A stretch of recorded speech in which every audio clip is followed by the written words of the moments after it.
What's going on, guys? It is your boy TKD123 here, back here in Plays and Swords. This is, of course, Road to Ragnarok Episode 7, the finale of Road to Ragnarok, ladies and gentlemen. This is, of course, has been the Road to Ragnarok podcast, the weekly podcast series dedicated to any and all things God of War Ragnarok, from news, lore, reactions, and upon release, our review along with the spoilercast, which we'll be doing here today to end off this series. With me, of course, Thor, son of Odinson's body double himself for the last time, at least for this, at least for this road to. I'm sure we'll have you on for that one. I'm saying Kyle Stevenson of PS Trophy Room and 61 India. How are you doing, good sir?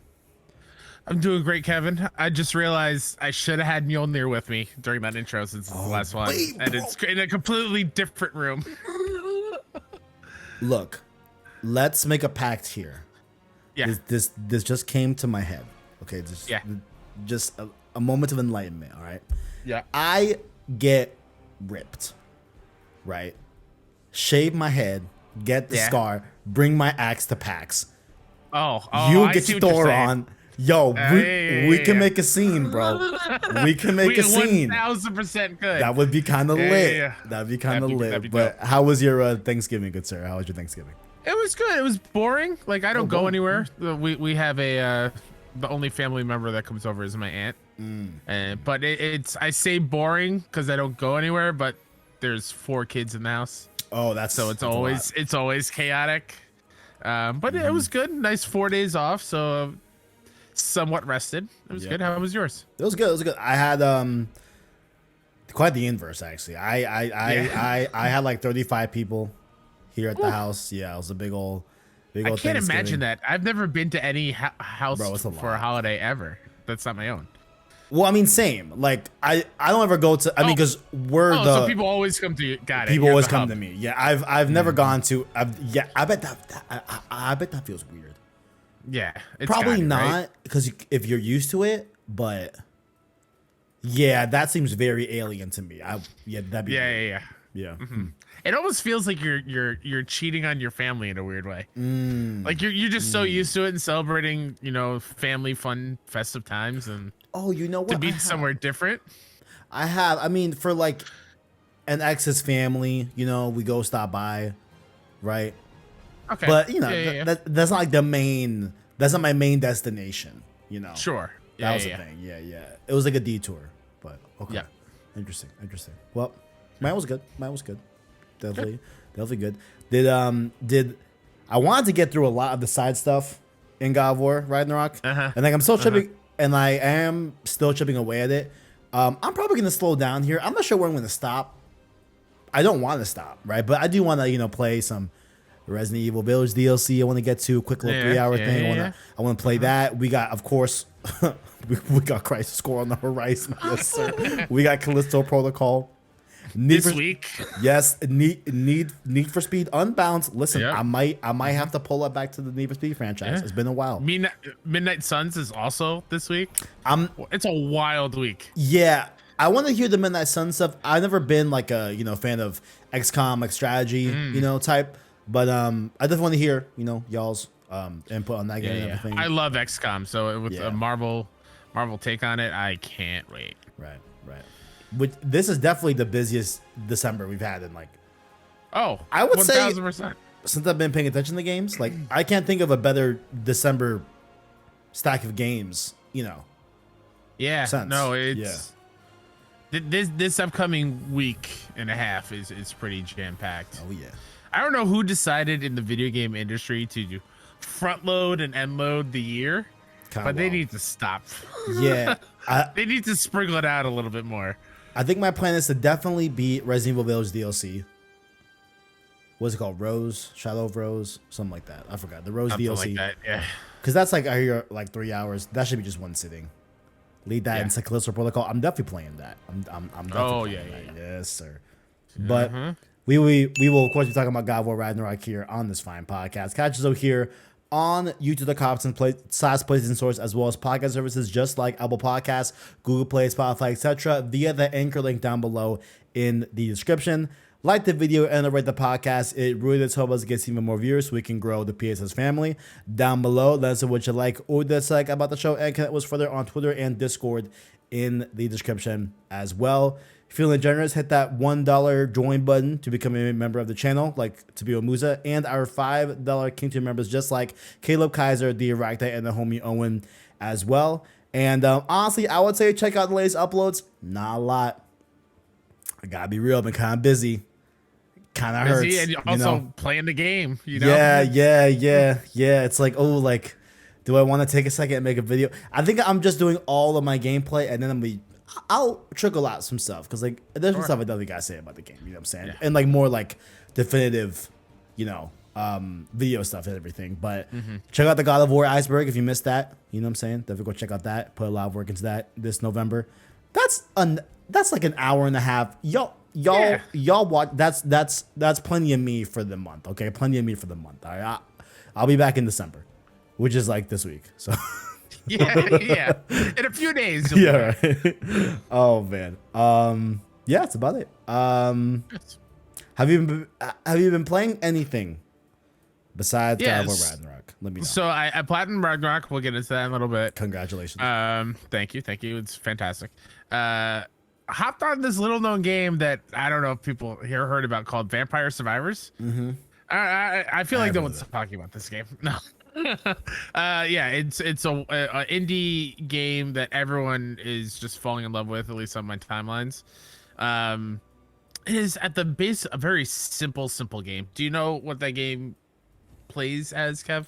I know it's like top down, very pixel art type of like, not like bad, but like a very basic looking pixel art game. Is it? So literally all you do is just move the character, and the weapons and everything fire automatically. It's basically just it's like the strategic of like, what do you upgrade when, and what tools or weapons do you want to use to help you last the 30 minutes, which is the max amount of time per level. And so you're just gaining experience points, you're grabbing gold so you can permanently upgrade your characters so they don't start at the basic the next time you hop in. Interesting. And it's just like there's something hypnotic and something that hooks you with something so simple. Like the other day, it was after I platinumed Ragnarok and before I hop back into my next game, I was like, let me see what it's about. And it's I think only $5 on Xbox where I bought it, because my Game Pass ran out, but I think it's also on Game Pass. PC is where it blew up, and it's just a delight. Like an hour and a half, 2 hours went by of me just like moving my character around and finding these different weapons and unlocking relics that do different things, and it's pretty awesome for something so simple. Would you say like you get into a flow state? Is that what you're looking for? 1000%. Yeah. I love a good flow state. You know what I'm saying? Yeah. So like, the gameplay is just moving around, but that moving around is chaotic because the number of enemies on screen is insane. I bet sometimes. Yeah. I uploaded the trailer on IGN, I think.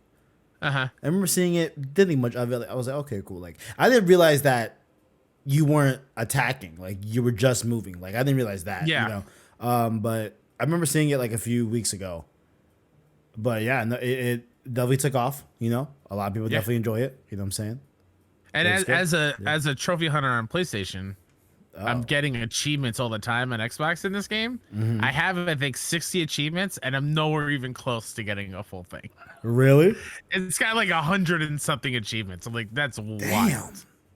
Yeah, but again, it's quick. It's like every weapon fully upgraded and leveled up. Oh, okay. Is its own achievement, and like surviving the max amount for each character is its own thing. So there's a lot to it. There's a lot of different characters and weapons and whatnot, but it's a good time. Very cool. It's a good like quick in and out kind of thing if that's what you're looking for. Very cool. Yeah. I've still been doing cleanup on Ragnarok, but I did touch a little bit of DMZ, you know. And when I say a little bit, maybe like 2 hours, you know. Okay. Seems pretty interesting. I do want to go back and play more of it, but you're dumped into the Battle Royale map. the name escapes me. I know the first one was called Verdansk. I forgot what this one's called. But the new Warzone 2 map. You're tasked with doing these missions. There's a bunch of AI on the map as well as enemies that are like you as well. You're having to complete these missions, whether it be like, I don't know, like open this UAV, attack this stronghold, etc. Right? Get this file from this stronghold, whatever. And then you're tasked with doing an exfil. And if that's successful, then you're able to keep all the weapons that you garnered in that given match and add it to your inventory, right? But if you die in that mode, you lose everything that you came in with, Pretty cool. I like it. Like, I think it is something that is going to be very approachable for those, honestly, like me, where like I'm not that into battle royale. I would much rather have like a 6v6 traditional multiplayer. That's definitely more my style than a very long form, high investment needed per game to be able to build up to a kit that will make you even competitive, right, in the battle royale match itself. For you to only get one shot at it or whatever, just died and like It felt like different mindsets. Yeah. Like it feels like it's all for nothing with like a battle royale, right? Which like that's the thrill of it. Like that's the point of it. Like I definitely understand that. But DMZ, like I'm just finding a lot of fun with it. The little 2 hours that I played, some of the, and I like that the AI bots aren't like on recruit, right? They're not like veteran, but they're pretty skillful. Like I have been knocked down by AI before. Like when there's a lot of them and they kind of overrun you and the team. Yeah. It's fun though. It's fun. It's cool. Nice. It's cool. Definitely want to play more of it, but that's my little take on it. But sweet. Tell me about finally, my man. We love to see it. We love to see it. Yes, oh sir. man! So my goal was I had 2 more platinum trophies to get to 300, and I wanted to do God of War. Or 3 technically. Last was part 1 was 298. God of War Ragnarok's 299. Horizon from Midwest is going to be 300. So I finally hopped back in after putting in 20 something hours at launch. Man, this game is beautiful, Kev. Spoilers. Listen, spoilers for Horizon. All right, spoilers. Well, I'm not that far. I didn't platinum it or anything. I do want to know where you're at, and I want you to have the liberty to say so. So, spoilers for Horizon for Midwest. Where you're at. Got it. Okay, so I just finished the Cool Route mission. Okay. Where you getting the marshals and whatnot. I went back to the base, and now I'm going back to. What's the one I'm going after now? Aether? No, I got Aether. Poseidon. I'm going to go get Poseidon now. It's. Wait. I went up to the snowy area with the scouts, and the Zenith died. Got it. And I had to fight the specters by myself down while Aaron is watching in Varl, and you get Beta, the clone. Yep.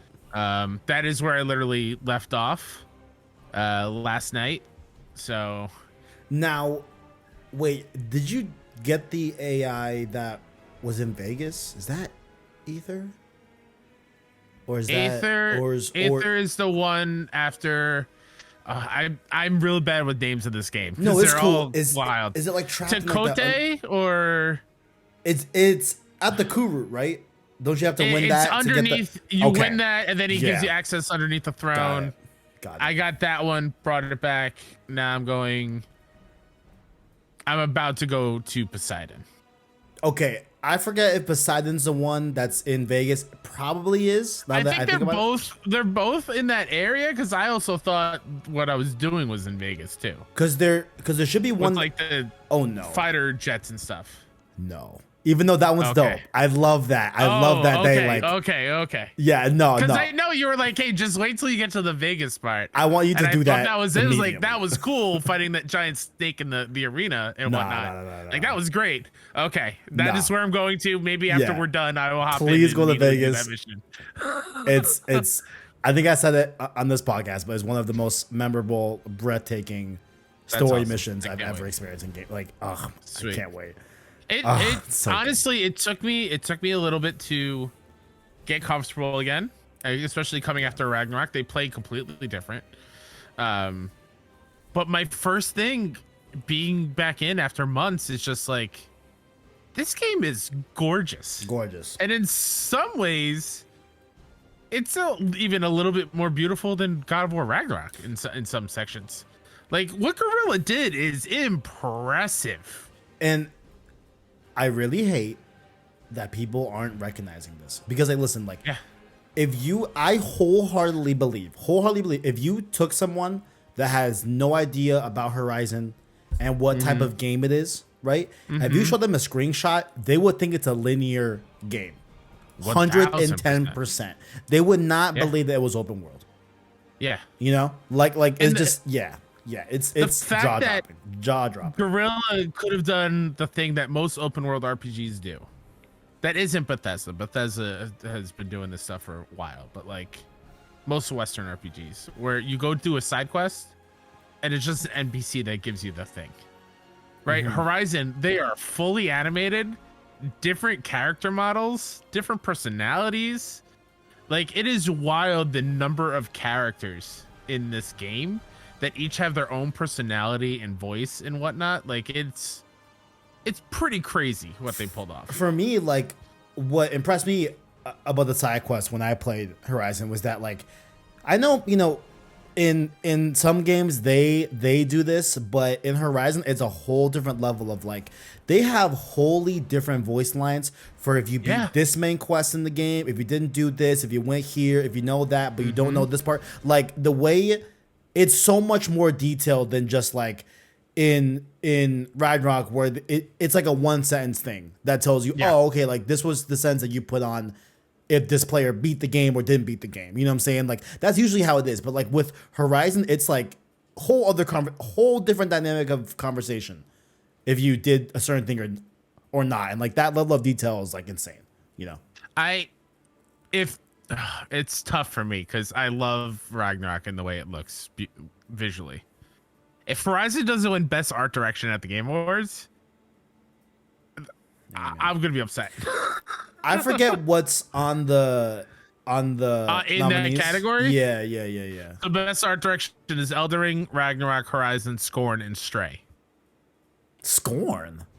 Yeah, Scorn's on there. That's interesting. It's just like, what do you think of how unique the different tribes are that you run into? Man, no, I am. Those bases and stuff. Oh my god, there's so much there. I am right there with you. I forgot what region it is, but I hope Plain Song Hills. Oh yes. Like, are Where you Zoe joking with that? Are you joking with that environment? Like, come on. There's so many. Yeah. And I'm telling you, once you see Vegas, bro, I need you to see Vegas, bro. I swear. You know what? Let's pause the podcast. Let me play for a few hours. I'll come right back. Bro, it's oh my god, it's so good. I can't wait talking about it. I just can't wait. Yeah. But yeah, so I'm having a good time. I'm back. Good stuff. Don't know if I'm going to finish it before the year is up, just because that game's huge. It's a big and game. I'm getting sidetracked like crazy. Especially again, Callisto, Midnight Suns. It's a big week this week. Yeah. But yeah, I can't wait to see the rest of the story. Yeah. Because that's another thing. Being so far apart, I was afraid I was going to forget the story. I was right back in. Nice. I knew exactly what happened. It was good. Yeah, I've said it. I mean, a ton on Road to Forbidden West with Joe, right? Where like in the spoiler cast, you know, I was talking about how like you can't predict the Horizon for Forbidden West story. Yeah, it's like its plot is mentioned very briefly in a side quest in Zero Dawn, and that's it. But like 100%, like there's no way you're guessing what Yeah. happens. Like there's no shot. Yeah, It's completely like damn. It's such cool sci-fi. It's very good. Very good. I think that's it. Yeah, look at that. There's some. Yeah, it's been playing God of War. You know what I'm saying? We're gonna get right into it. But first, we got some news here. This one kind of broke my heart. I ain't gonna hold you. This one. Same. I'm like, what are we? You please tell me you're joking. We have Millie A on Twitter on November 18th tweeted, quote, filming took place during the development of God of War Ragnarok that will cover the pressure to follow up God of War, the impact of COVID, and more. All of the footage will be a part of a full-length feature similar to God of War's Raising Kratos. She was just, hypothesizing, making a fake leak. I don't know, right? She's trying to be a fake insider, Shout out to her. Shout out to her still, you know what I'm saying? Just trying to make moves. I get it. Trying to make moves. I get it. And then Sony Santa Monica says, quote, there is no documentary in the works. We put a lot of love and effort into our behind the scenes series, which releases every Tuesday. That is our look into development for God of War Ragnarok. Let me say, those behind the scenes stuff, pretty cool. They're great. I don't know if you saw the one where they had the multiple voice actors for Kratos for every language. I have not yet. No. Very, very cool. Very, very cool. Okay. Mm-hmm. It's no Raising Kratos, though. What are we talking about? It's not. no Raising Kratos. Like, why? And you know what I would have called it?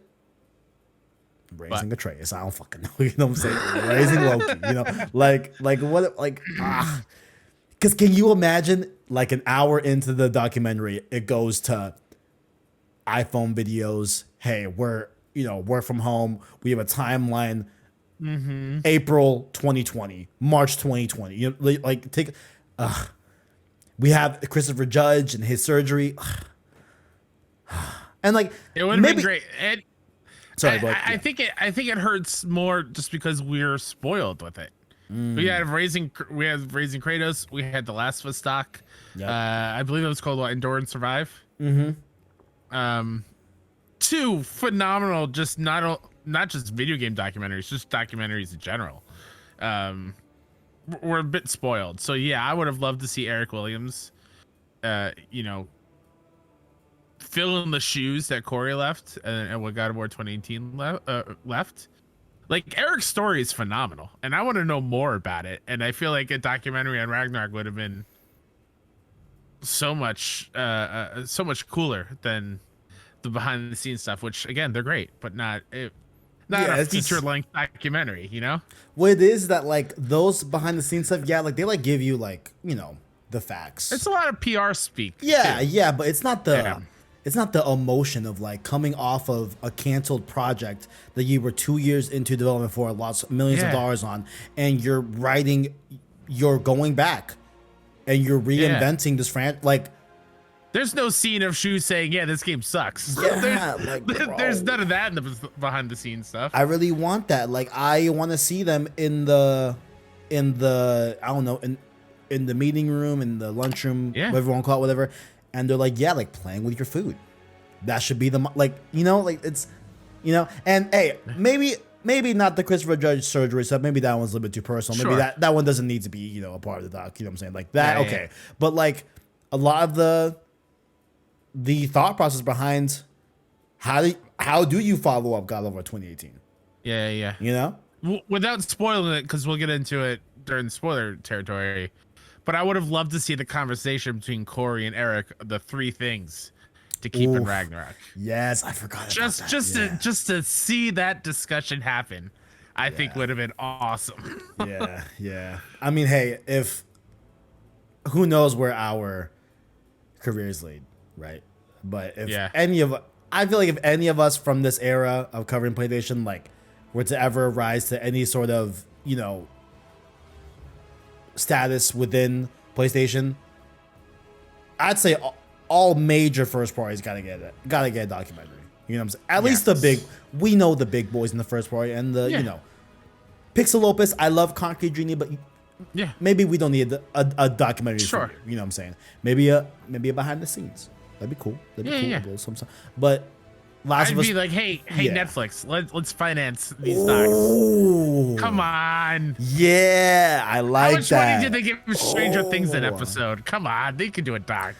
I like that. I really like that. Hey, they like their. Hey, they want to. You see, I would have like. Oof. You see, now, if you'd asked me, hey, would you want to watch this God of War? Hopefully not live action, but probably live action TV show that is just not good.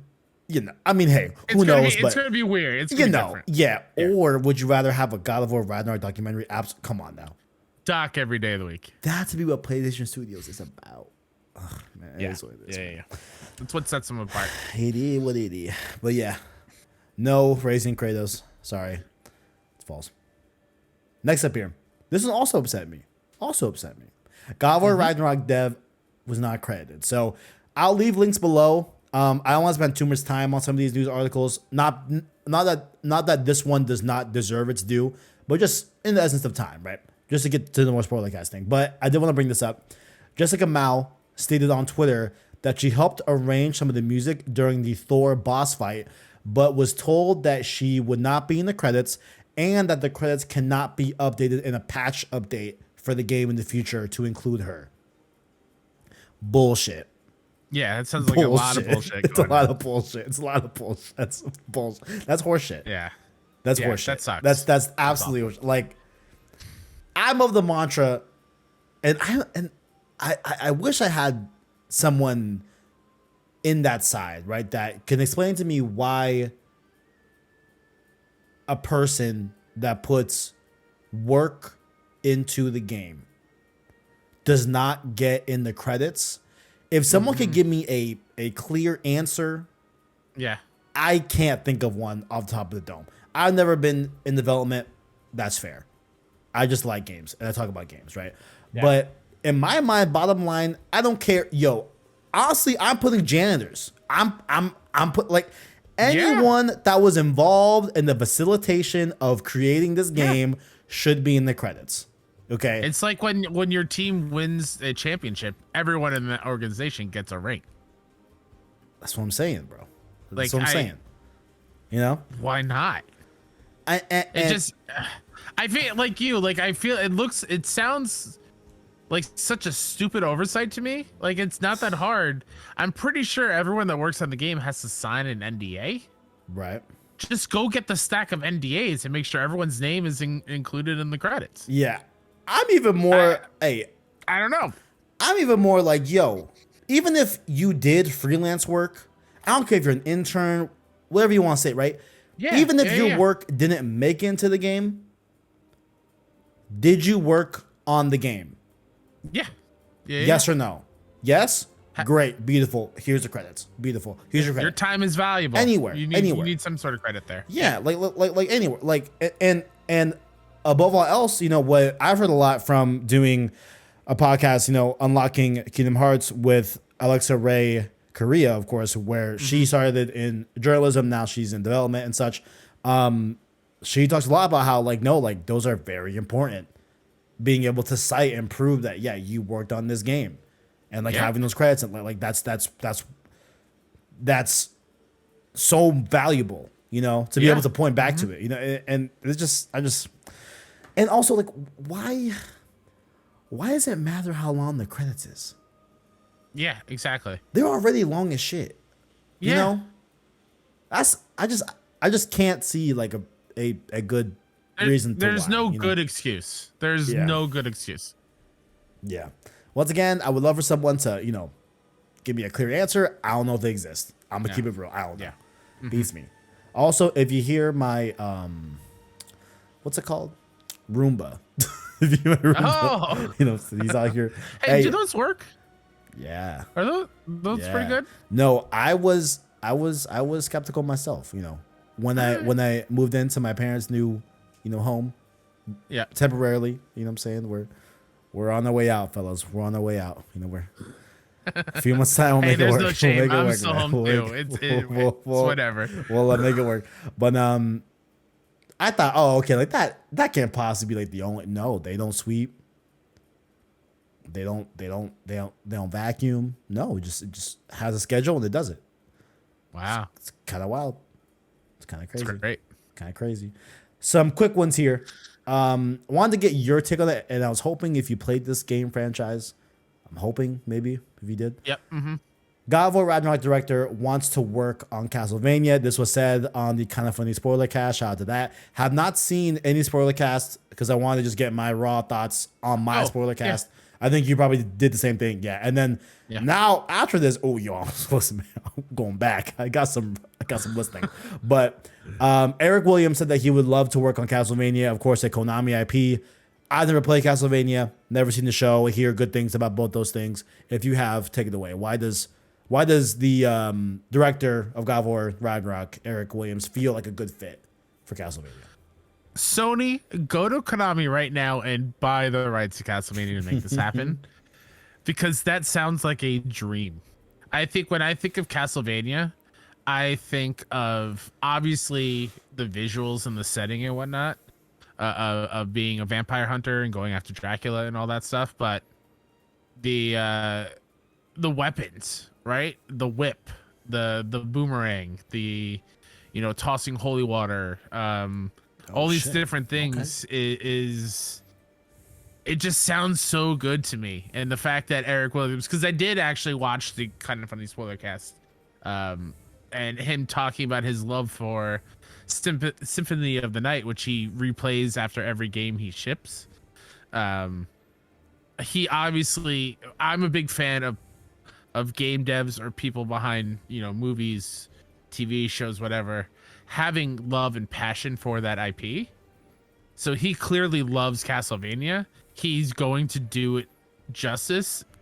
And Castlevania is a IP in games, like the anime on Netflix is, I heard great things. I haven't seen it. A good Castlevania game needs to happen. Like that's going to be a good, healthy thing just for video games as a whole. I feel the same way like when Metroid Dread came out. Like that was a good thing for video games as a whole. A new Metroid game coming back. A new Castlevania game by this team, by that game director, that's a home run. There's no way that game can be bad. There's no way.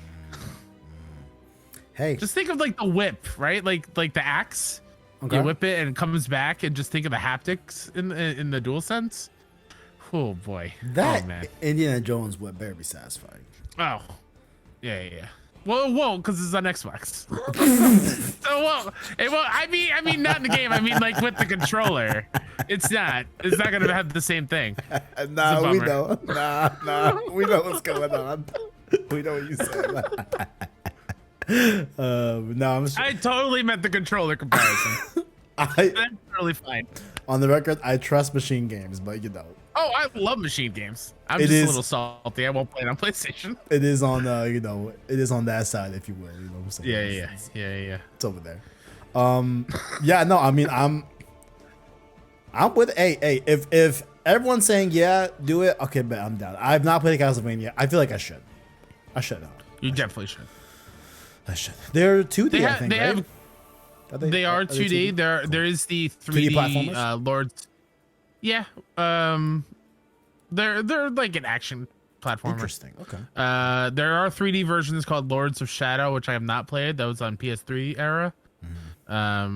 So they tried to do the 3D thing, and I don't remember the reception on them, but like the old school collections are all on PlayStation.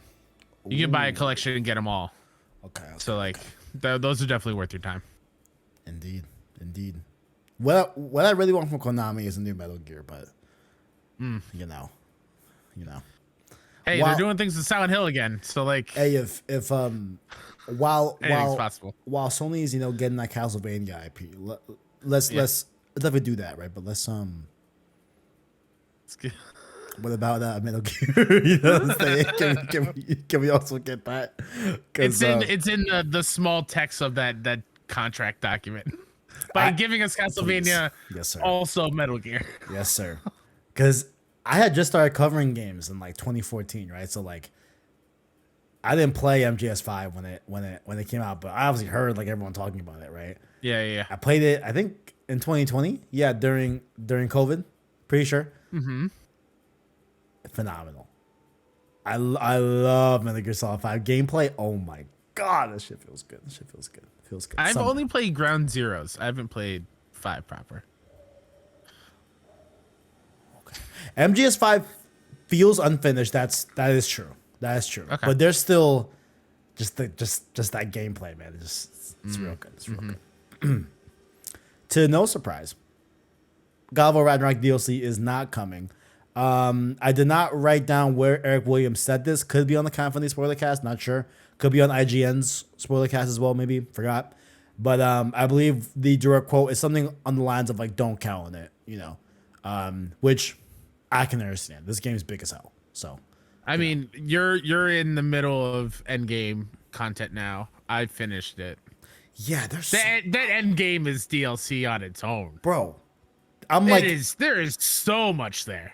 I'm convinced. Listen, either these got to be like cut main missions, right? Like I'm like there's a lot that feel like a main mission.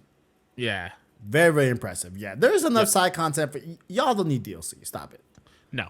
Stop it. Now, let them work on new fancy shiny things that we can get in a few years. We'll go do that. Yes, sir. Now I did miss, saw some leaks. Not like real leaks, but like, some reports, if you will. You know what I'm saying? Horizon Forbidden West could be getting DLC. Now, that I'm Frozen Wilds. Okay, I'm a little bit intrigued by that. Yeah, didn't oh my god, the voice actor for Silence didn't he say something he was recording? Yeah, he did. I think it's rumored to be called like Burning Sands. I think it's what it's rumored to be called. I think. Oh, something like that. That's good. That's a good comparison with Frozen Wilds. I like this. I like it. I like when things, as George Lucas says, it rhymes. You know what I'm saying? It rhymes. I like that. Some quick stats here involving God of War Ragnarok. It has now become the fastest selling first party game in PlayStation history.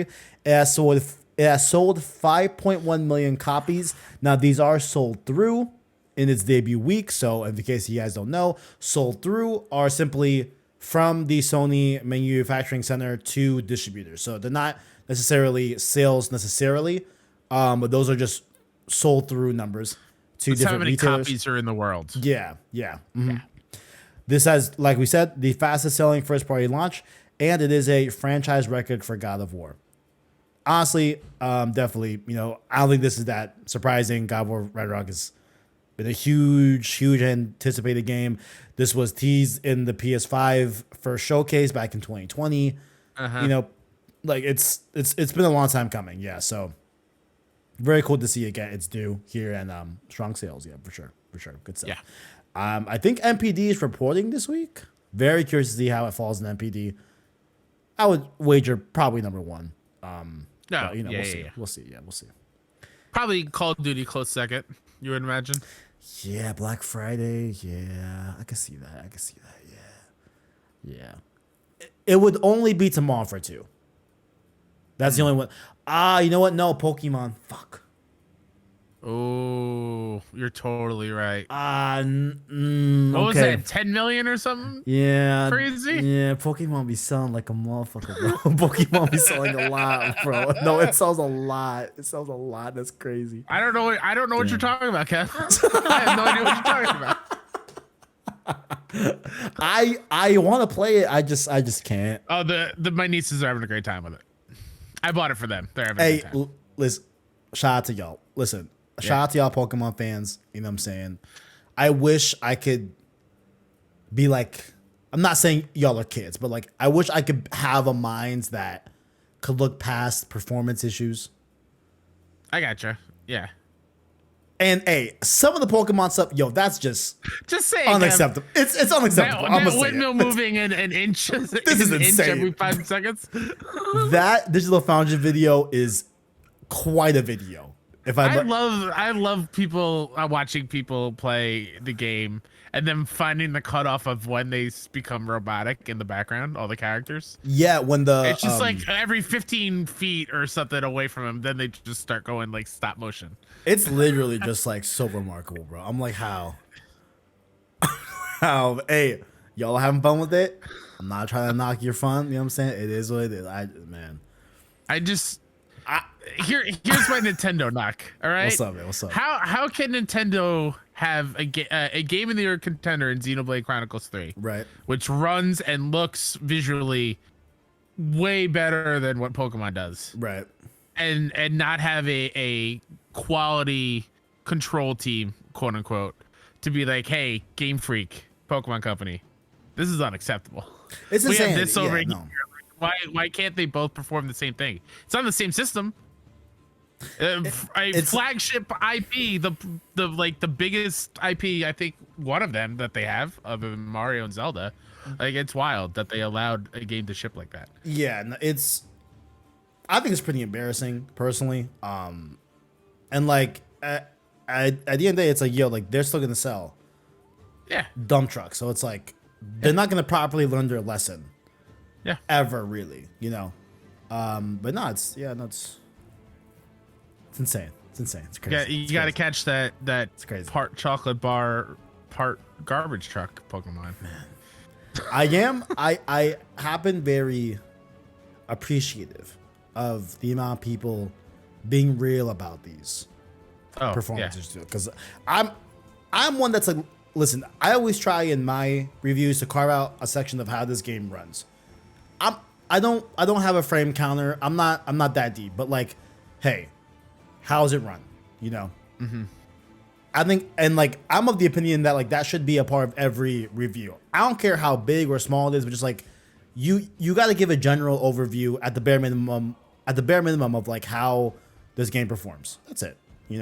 I just think from a technical perspective, it's important because then we have games like Horizon where they're pushing insane visuals in 60 frames on PlayStation 5 that look drop dead, goddamn photorealistic, Yeah.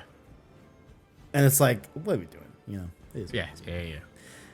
It is what it is. Last one here.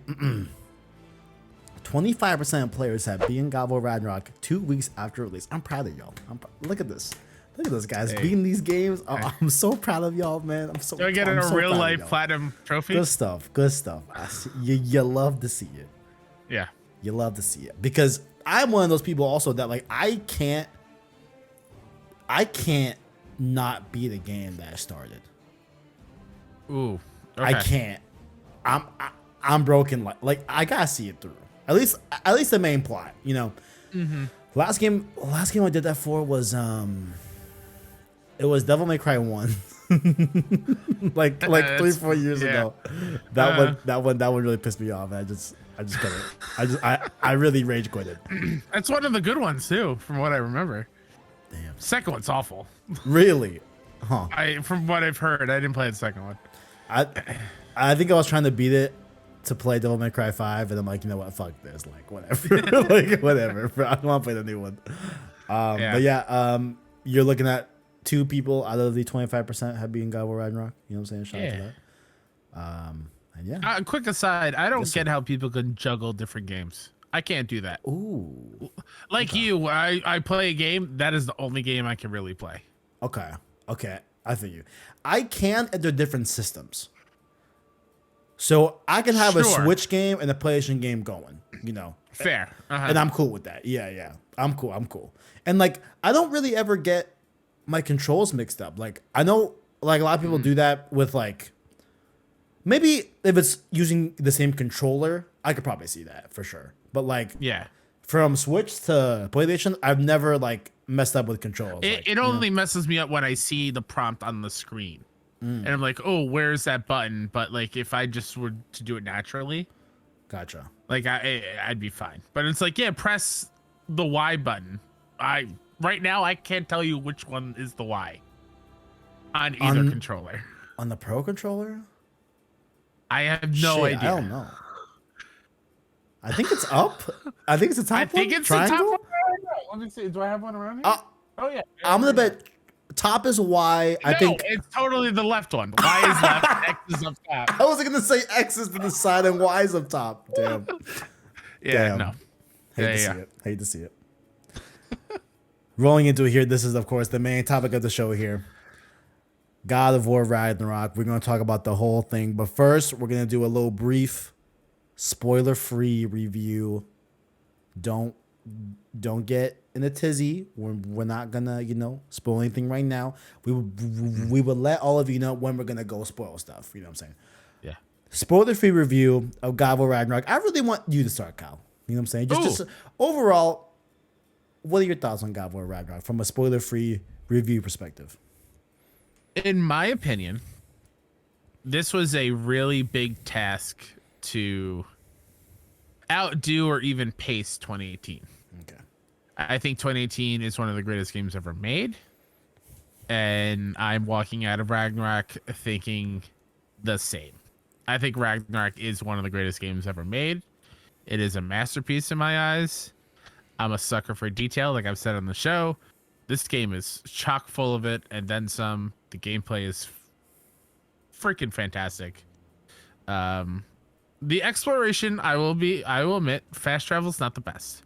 But that was also an issue, I think, in 2018. I think that's just a God of War thing that they have to figure out. But everything about this world, I love. The characters are the shining example, in my opinion. The performances are second to none from top to bottom. Joe and I joked on trophy room meetings for our Game Award show, and we're like, can we just have a category of just God of War performances? Because it's going to be really hard to leave somebody out. That's how good everyone is in this game. I have very few problems with it, if any. It's one of my favorite games of the year and of the last couple of years. Very well said. Yeah, there's a part that I have intentionally not thought about too much that I wanted to say for the spoiler cast because I get choked up every time I think about it. We'll fucking get to that. Holy shit. Yeah. We'll get to that. But I love this game. I think I this. was worried. I texted you like, man, I love this. You're like, we'll see. No, I do have problems with this game. Right. Okay. I do. And one of them that you brought up very well is traversal, right? I found it a little bit upsetting that fast travel wasn't really like something that was evolved. You know what I'm saying? Yeah. And I think it's very, very apparent. I'm pretty sure you have noticed this where like in the main story, the time it takes for the white door to pop up in fast travel, is extended because they're doing dialogue, right? Which I understand that. You know what I'm saying? Hey, yeah. I get that you need to have these conversations. I get that. But like it's just kind of like, damn. When in the post game, it's like what, 4 seconds? 3 seconds? Yeah. It's quick. Like, but even then, it does that really the thing that I wish it didn't, where it pops you back into the realm between. Just like if I'm in the same map, just bring me to the other gateway. Don't bring me out. Thank you. Yeah, it's like and hey, like a big debate, of course, cross-gen nature of it. You know what I'm saying? Sure. I'm one of those that are like, yo, I'm on my knees praying that this is the last first-party narrative single-player game that's cross-gen. I understand that we are going to be getting into a new era of PlayStation first party where we will be getting multiplayer games, right? Those I understand being on PS4 and PC at the same time. I totally get that. You need to have the biggest player base. I have no problem with those games being cross-gen, right? Mm-hmm. Spider-Man 2. Now they say it's PS5 only now. They said that about Horizon. We all saw that. So let's hope that game remains PS5 only because like I'm thinking, damn, like what could have Ragnarok been if it was just on PS5? I think you're right. Sure. I think it would have been like, hey, you walk through the door and boom, you're in the other part of the map. Yeah. And like that seems something that could actually have happened with God of War. I think we could have gotten a lot more diverse level design because I do think a lot of the level design I think is kind of hindered. For me, the one that I think is very most apparent is Vanaheim, right? When you're sailing through those different corridors and like it's clear, okay, like you have these really tall trees and these winding paths that you can load this area on PS4. I know on PS5 that's not happening, right? Like I assume the whole map is already loaded on PS5, but on PS4 with the slow drives, I bet that's what they have to do, right? And it's just like, man, it just really came apparent to me, those crawl spaces, like, and like I know at the end of the day, like those are all things that are very quick. They don't like. Do you really dislike the game that much with those in there, right? Like, the answer is no, right? Like, I still enjoy God of War Ragnarok, but it became very clear to me a few hours in that, like, no, like, this is a PS4 game. Sure. Like, I will and say that's just on what it that is, note, a great game. Great game. Oh yeah. Not saying this is what you're saying at all or whatever, but I personally love the crawling stuff. Okay. And like the climbing that people have issues with. Oh, climbing, because yeah, no. Oh well, that's a big thing, and there's a level we'll talk in spoiler where people are like, oh, all you do is press forward. I love that level. We'll talk about it later. I personally love all that traversal stuff, just because, for me, I think it would be weird of, Kratos is somewhere in the world, and then there's a cutscene, and then you're transported to another part. Right, like especially in God of War, it makes sense for you to do all the traversal stuff because it is that one cut camera. Like you can't fade to black and then you're on the other side of the wall. Like, I feel like that would be a completely different game, and it would be weird. It's a good point. Like, I feel like some of the emotional stuff wouldn't hit as hard because you're not with them the entire time. It's a good point. Even if it's a few seconds away from them, like I feel being with them the whole time makes those moments hit a little bit harder. It's a very good point. I can't really argue that, because then it's like, okay, like, how would the one camera work with, right? But I on that end, like, I get it. Like, it does slow it down. Yeah. But I don't know what the answer is, though. Yeah, I think honestly that is like the biggest. That's probably my biggest issue with it. There's been a lot of talk about puzzles. Oh.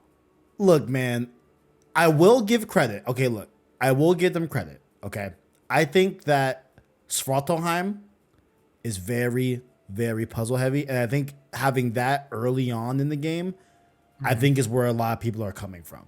Right? Sure. That I'm like, okay, I can see why you would think that, but we're gonna be one of those guys. Have y'all played God of War 2? Have y'all played God of War like it's God of War. Have y'all played God of War Ascension? Like, I don't mean to be that guy, but puzzles are not new, and I'm getting real sick of people saying, "Oh, like this, why is Kratos doing like Nathan Drake type shit?" It's like, y'all have not played a God of War game besides 2018 and this one. Like, that's facts. I'm sorry. Yeah. Like, puzzles are there. I will give them credit in that, hey, Svartalfheim, I think it's the next realm that you go to after Midgard in the intro of the game. That's a very dense, very puzzle heavy. Ooh, I have another negative too, but like a very dense puzzle section that I can understand if it got a little bit grating towards the end of that, for sure. But the rest of the game, I never felt like it was too many puzzles personally. No, I love the puzzles. I think a lot of people's complaints are also of like Atreus giving you the solution, like instantly coming off the puzzle. For me, I didn't notice that. Same. I honestly only noticed it when I was stuck, which maybe is the only reason why I pointed it like I heard it more is only when I was stuck. But like, I was actively trying to find a solution, and I did not hear Atreus be like, "Oh, it's over there," or like, "Hey, that rock there, that looks interesting." No, that never. I only heard that when I was stuck, and maybe that's just like my brain working differently. I don't know. There was one. There was one that in Svartalfheim where I'm like, "Motherfucker, do you have an idea?" Like, yo, I'm like, can you talk, please? Exactly. Like, I'm running around. I see where I gotta go. How do I get there? There's somewhere. I'm like, bro, please just. Yeah. I also agree with that. Like, I didn't find them to be that. I don't think I ever got a puzzle like spoiled for me. Wholeheartedly. I don't know. Now I'm more thinking like, damn, like, is this a type of bug thing? Also, what I think would be interesting too, I don't know if this is true, but a solution I proposed to Horizon Forbidden West, where I feel like that game is what is the prime example of like, yo, they just tell you, Aloy just says it to herself like constantly. And it's like, bro, it's a lot. That one I thought was a lot. What I have a theory about is that maybe those lines are tied to difficulty, which is how I would do it. I love that. That's how I would get. Now, I would also have a settings prompt where it's like, hey, do you want callouts for puzzles? Yes or no? Black and white, point blank, right? Like a switch on and off. But I would also tie those lines to difficulty, where if you're playing Give Me God of War, or I played on the one right below it. I think I forgot what it's called. Whatever it's called. Give me whatever the hell. You're gonna get less to no callouts for puzzles versus if you're on easy or story mode or normal mode, that you're gonna get all of those, right? Like that's how I would personally solve that. So I'm like, man, it'd be more work, but I would love on harder difficulties, Atreus would make fun of you instead of giving you hits. I like that. I'm sure that's a whole lot more work to do, but that'd be fun. I would like that. That'd be fun. But yeah, I didn't find that to be a really big thing in my playthrough either. Like I didn't think it was, Yeah, no. I am. But what was your other gripe? You said you had another negative. I have a big issue with one chapter. Ooh, okay. I've heard other people call this out. This does require. Oh, because okay. it is spoiler. I think it's the same level that I've same level before that I love. Okay, that you love. We'll talk about it in spoiler. Okay. Yeah, that one we'll stash. Yeah, but and that's the thing about you're talking about the spoiler free. It is so hard to talk about this game without spoiling anything because the story is in every single second of this game. It's a lot. It's a lot. It is heavy with lore and story and characters in a good way. Yeah, but it's hard to dance around everything. The wolves are cool on the sled. That felt pretty fun. Fuck yeah, I like that. That was a nice little departure from the boat. Yeah, I like it more than the boat. Yo, 1,000. I felt the boat was a little slow in Ragnarok. It is slow. Yeah, it's slow. Compared to the wolves, like sliding around. It was great. Yeah.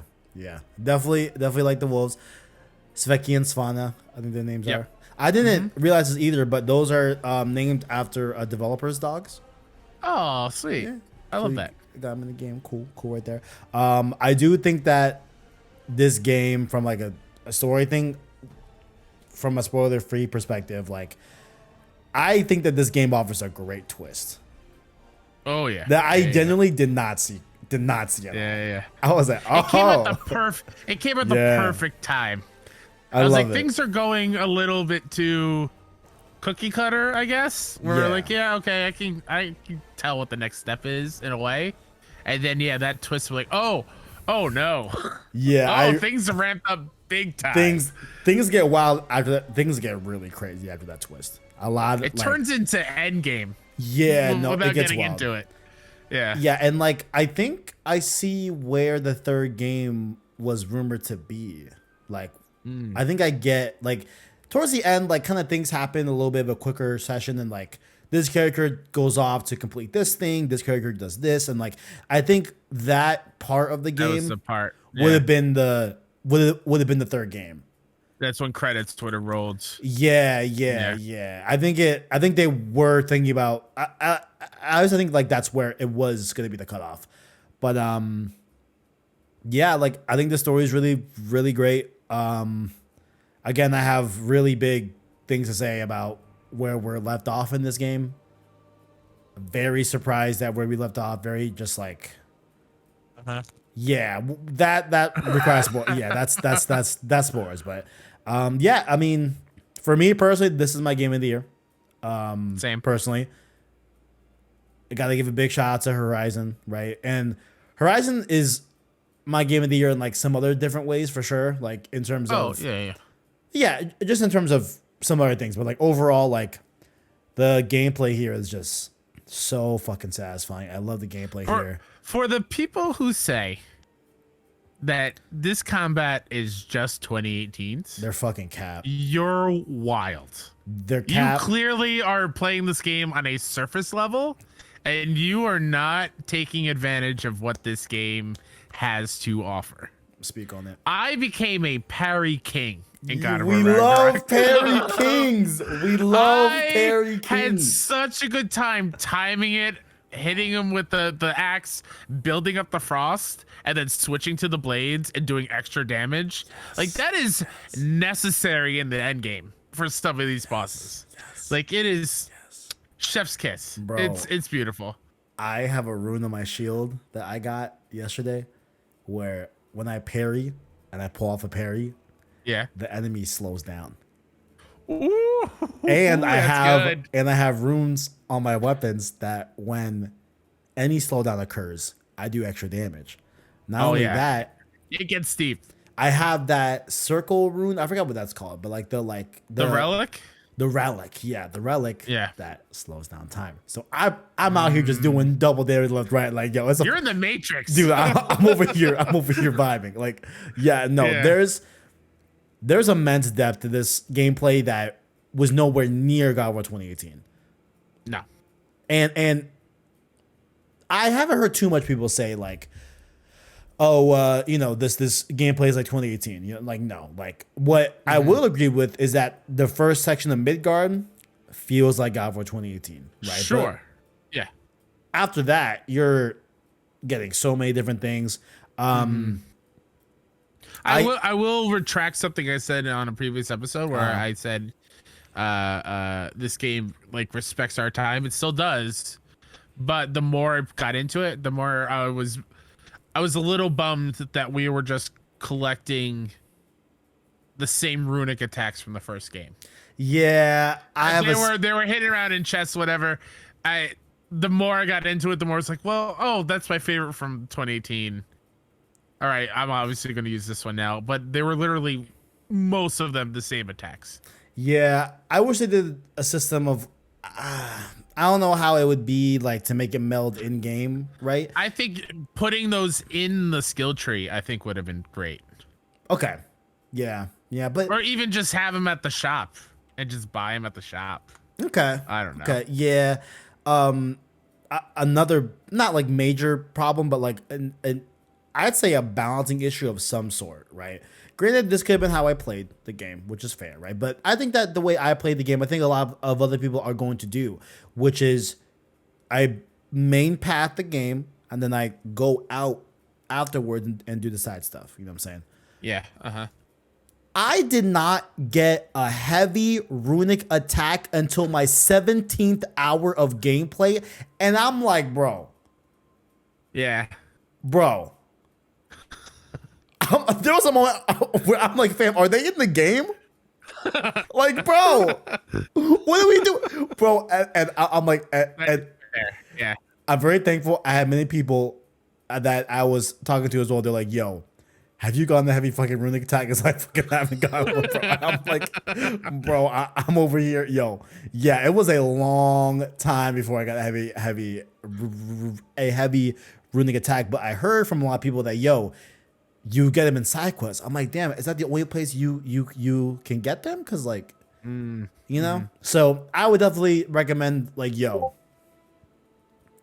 I should be getting heavy runics by like the 4th hour, 5th hour. You know? But did you have that issue? Because I know you were playing, I think more of a total. Were you? Yeah, I forgot. Yeah. I tried to clear as much as the realm before I moved on. Gotcha. But like towards the end, I was so in the main path. I was just like, I'll do everything later. I gotta see this through. Right.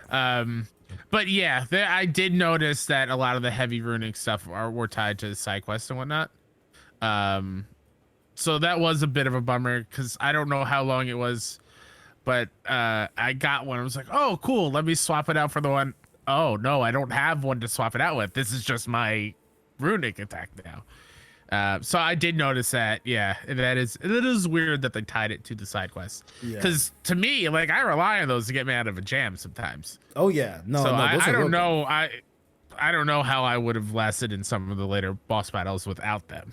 There are so many good ones where like if you upgrade it fully and you have like pretty light enemies, you can completely get them all to have a status like off just one move, and that's so helpful sometimes, bro. Like, oh my god. You know. So yeah, like that's what I would also recommend, like can we do a little bit more of a balancing on like when you get heavy runics and such. I guess I have one also that's like a little bit of a spoiler. There was a particular weapon that I was, very vocal. I'm sure shot we're gonna be able to use that. I'm a little perplexed. It's yeah, that I thought was very like, okay. I love the new weapon that we get. Big fan of it. Big fan of it. I guess spoiler there, we do get a new weapon. Yeah, that's all I'll say. But I guess another half spoiler I'll say too. Like there's only one new weapon. Which like I get, there's a whole other half of the game that we'll get into and such, and I'm saying that, kind of fulfills that, but yeah, I was kind of shocked. Oh, yeah. I was like, okay. I almost went into some spoiler territory stuff, so I'm gonna hold back. Yeah. I love that new weapon so much for so many no, other it's fire. reasons. No, it's fire. No, it's a very good weapon, and like I use it a lot. Like it's a very good weapon. But yeah, I was like, damn, okay, only one. Okay. I mean, I guess that's how it was in 2018. Yeah. So it's like, it is what it is, but but yeah. You got anything else to say for spoiler free? So many places. There are just so many places that Kratos can carry a weapon. I suppose. And I like where he carries his new one. I did not see it coming. I was like, oh, okay. That's smooth. That's smooth. Anything else before we just start spoiling the shit out of this game? No, if you're listening to this and haven't finished it, or you're holding off to buy it, buy this game full price. Don't worry about it not being worth your time. This game is so much worth your time. I don't know how you view it, Kev, but I view this as part 2 to 2018's part 1. Yeah, absolutely. Similar to The Last of Us part 1, part 2. It is just both of them, both IPs and franchises, both games tell such a beautiful, complete story that like I'm gonna be replaying these two games back to back for years. Because it's one of my favorite stories so far. Yeah. Like, this is obviously a must play in my eyes. Yeah. I love this game. And there's just so many story moments that are like, I can't even like fathom that we're doing this. The places that you go in this game, you know what I'm saying? Yeah. I really enjoyed it. And like, even from, like I said earlier, right, like from a bit more of a design technical standpoint, like this truly does feel like the rest of 2018, from a narrative perspective, and also in ways where like, hey, like this, as a whole, there's a lot of new stuff here. I think the combat. I think the combat is like the number one shining crown of like, I'm thankful that they put a lot of time into that and really truly made it feel different, Yeah. The rest, is pretty much a continuation of God of War 2018, right? Sure. Which, hey, some people might say that's bad. I personally don't think it's bad, personally. Mm-hmm. There are some hiccups I have with like what the level design could have been if it was PS5 only, etc. Sure. Right? But at the end of the day, like, this is a great game. This is a fantastic game. My game of the year. It's a must play.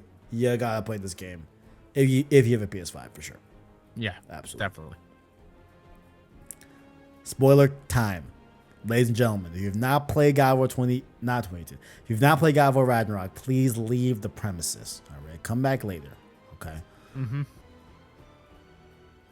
I gotta talk about the ending. I think I gotta just say a couple words. Yeah. Let's rip the Band-Aid off. Which ending though? Like the true ending? I've not gotten true ending. Meaning like the whole moment from 2018. Oh, in Ragnarok. Not that. The main without ending. Going okay. back in 2018, right? Back in God of War 2018. Oh, you're taking us on a story. Okay. Yeah. You see the mural, right? And it depicts, Kratos dying in Atreus' arms, right? Yeah. And like that's been heavy on our minds for 4 years now, right? Yeah. And it's like, hey, and like throughout the game, like, you start seeing prophecies come true. For better or for worse, whether they're trying to avoid it or not, like it's, prophecies are happening, right? Left and right. Yep. And you're going and going and going, and it's like, damn, like are they really gonna do this to like is and we talk about, hey, this is the last in the Norse saga. I think it could have been possible, who knows, right?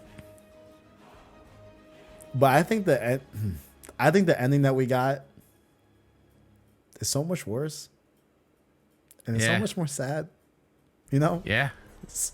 It's so like I was visibly fucking sad as fuck. Like I cried many times. No, oh my god, and like it's so much worse. Is it a sad or like a happy sad? I'm a little both, I'm a little both. Okay. I'm a little both, but like I can't lie, man. If I could go back and like there's a part of me that like doesn't think this, but like as I said, I did the main story and then I went to do the side stuff, right? I did a little bit of side stuff on Anaheim. Vanaheim, you mean? No, Alfheim. Alfheim. Which guess what? They made me love Alfheim. That was my issue 2018. Yay. I love Alfheim. Alfheim's dope. Alfheim's, dude, I love the purple shit. I love fucking throwing my axe, getting them stunned. Great. Oh, it's great. It feels good. Yeah. But now like, when you do the main plot and then you do side stuff like what I did, right? Atreus is gone, and like he's not dead, everybody. He's not dead. Yeah, he's Oh, do you want me to say the line that ruined me? Yeah. It probably ruined you too. I didn't write it down, but it's ingrained in my brain. Loki goes, Atreus is here, and Kratos just like touches his heart, and that broke me. Because that is when like Kratos is looking, or right before Kratos sees the mural of or before or after, I forget. I think it's before, right? It's before. Yeah. Before we have the mural that's behind the main mural. Yes. Yeah. I'm talking about the backside of it. And then Atreus goes off and talks to Angrboda, and we don't hear what they're talking about, which is great because we're in that moment as Kratos to feel what he's feeling. And then I don't know if you took it as this, or maybe it's just me. It feels like Atreus is looking straight at us before he leaves. So like the camera is over Kratos' shoulder, and we see our son, who is like our flesh and blood, and we've been through a lot. And he puts his fucking foot up on the thing, and he looks, powerful and mighty and grown up. And then he just goes off, and he's gone. And the entire end game, we're playing with another one of our companions, which is a dope thing about this game that we can finally talk about. Yeah. We play with Freya as our companion, but I think that scene of Kratos saying goodbye to Atreus, combined with Kratos fucking crying. I don't know if you noticed the tear going down his cheek when he sees that the mural that Faye painted shows people actually praising him and worshiping him because of his good deeds, after Kratos never having that ever as a god. What a moment, man. What a freaking moment. It's just like a very like fourth wall breaking thing, because like I miss him, and like there's there's like a few times in the game where like Mimir's like, hey, like we should go out and explore just like the old times, and like Yeah. I wish I could go out and explore like the whole time over your fucking zombie. Like, no, it's just like real sad, you know? Like, No, absolutely. yeah, no, it's like I never like I didn't think like Well, they could it's make weird. it be worse. Absolutely. This is It'd be 1,000 times worse than Kratos dying. Like 100%. yeah. Like, bro, this is way worse. This is incredibly worse, bro. And I think that's because like 2018, he was a little freaking kid He's a little shit. that was learning his way and becoming a man, and you know that whole angsty phase that he went through, which I love how they made fun of and showed us again when the visions of young Atreus is Yeah. going around Atreus just saying whatever. Whatever. I love that, just to show how much of a dick Atreus was. Yeah. But he's just this man now. He's our little man, which is weird to say because they're fucking video game characters. But like, man. This shit fucking hurt, it's I love Freya as a companion. I think Freya's arc is incredible. Danielle deserves a lot of awards for her work as Freya. But there's something off about having her as my companion fighting these berserkers. Yeah. And not Atreus. And I missed his summon so much in the end game. Oh man, it's a like there's part of me that like wishes that the game like made a save for you before you do the last mission, but it's like, no, like that was intentional. Of course that came up in development. 1000%. They want you to feel this absence, right? And hey, the game supports multiple save data, so you know, in theory, like You could have. There was part of me that was like, listen, I don't know what's about to happen. I shouldn't have made one.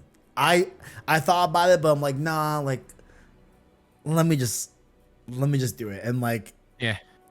And like I do want to like really immerse myself in like how the developers like wanted me to play this game, right? Yeah. And so I don't know if the intent was for players to go through the main story and then do side stuff and feel the absence and feel fucking hell like I'm feeling, where like I just really miss this little shit, just like, you know. Yeah. I really miss Atreus, you know. Freya's great. Freya's cool. Yep. I love their dynamic of like two gods, you know, like restoring this land. Like I think it's Absolutely. great. You know, 3 with I guess Mimir's not a god. Is he a god? Yeah. I think so, technically. Kind of, yeah. I mean, he survived the beheading. I guess literally 2.5. I guess literally 2.5. Yeah. You know? Fair. 2 in the 10th. I don't know. But yeah, no, like I just think it's very powerful. Like they're like, nah, like if you aren't thorough with your playthrough and like, you know, you save the side stuff for later, like, you know, you're gonna feel that absence, you know. Yeah. And I just think it's Can I just bring up- incredibly powerful. Yeah, what's up? 1000%. I'm gonna bring up another absence that I felt big time. What's up? Playing without Brock and Sindri at the shop in the end game. So what the twist we reference of, man, there's a lot in this game. We There's could so probably much in talk for this game, 4 bro. hours. But like at some point we rescue Tyr. Tyr's back in Sindri's house in the realm between. That's where we go. It turns out Tyr is actually Odin in disguise, which I didn't see coming. I don't know. Did you? Not at all. No. Absolutely not. Not at all. And I thought the he was only... Sorry, go ahead. No, go ahead. No, please go ahead. I mean, I thought it was gonna be like I bet he's gonna be like, and like he like says it in line where he's like, listen, like when our home was attacked, I picked up a shield and that was fucked up. Like next time, I'll be ready. And I'm like, oh shit, okay, like we're gonna see the God of War of the Norse lands. Yeah, finally. In Ragnarok, like this is gonna be lit. And then we technically got it, but it's in a way different context. It's the way, Yeah. So he turns into Odin, right? And the entire time during that scene, we're trying to figure out our last part of the phase to go stop Ragnarok and get to Odin and do all these things. And the only fucking person that picks up on it is Brock. A G. And Brock's like, you're something off about you, man. You're making like dirt soup. Like you didn't help in the battle, you keep calling Atreus Loki. Loki. Yeah, like that was a good point And too. he's I'm like, yeah, why are you calling him Loki? something's off with you. Yeah. Something's you don't smell right or something around those lines. And Tyr fucking turns into Odin, stabs Brock, kills him, which is another huge problem because we find out Brock already died. That's why he's blue, and Sindri tried to get all the pieces of his soul back, got everything but one, which is why he's blue. And Brock dying, Sindri being destroyed, and I think there's a line of dialogue maybe immediately after that or a little bit later, but like when you also realize there is no afterlife for Brock, you need a soul to have an afterlife. There is nothing for Brock now. He's gone. That's a whole nother half of this ending too, where it's like, this is an incredibly dark ending. 1000%. Incredibly dark. So the three things that we wanted to see in the documentary that Corey told Eric was Atreus has to leave at the end. Brock has to die because he's the dog, and I'm trying to remember the third one too. I forgot what was the third one too. I forgot. Was it a new weapon? No, it wasn't a new weapon. Three things. But like the fact that Brock is the family dog. He 1000% is in this weird messed up family in Norse mythology. Oh, the other one is that Ragnarok had to happen. Like that he had to happen. Okay, cool. Yeah. But damn. Brock dying. But then the thing that Brock dying, sad, cried. I cried. Seeing Sindri descend into the same thing that Kratos learned from and is not doing anymore, and so hellbent on vengeance, and that's all Sindri can do and think about. And like he's the one that ends up killing Odin. Which was fucking wild. Who would have thought loved that? it. Who would have predicted that? But just seeing how run down Sindri looks, his eyes are bloodshot because you can clearly tell he's crying. Dude, he's dirty. He doesn't care about not being touched anymore, which y'all know. Yeah. He's literally off the rails. Yeah. The going home scene in Ragnarok is you are going to Brock's funeral in Svartalfheim, and the whole time Lunda and what was it, Rabe and Durlin are like, he'll show up, he has to, it's his brother. And you're doing a Viking funeral for him, and he shows up at the last second. And then the fucking credits roll the moment Sindri disappears again. And we're probably never seeing Sindri again, and that breaks my fucking heart. Because Sindri is one of my favorite characters in this game. When I talk about performances, I fucking love his performance. No, he's incredible. In every fucking aspect of this game. I just love that, like, Kratos, and I just love Kratos too, like, with Brock, because, like, Kratos, like, truly respects Brock. Like, so much respect, right? And, like, it's shown so much in the end bit that you are referring to, right? Like, where we do the Brock funeral. I forgot the word. Yep. Funeral, right? But like Sindri was that to Atreus, like, and like throughout the whole game where like Atreus goes and sneaks with we play as Atreus, by the way. Yeah, that too. Yeah.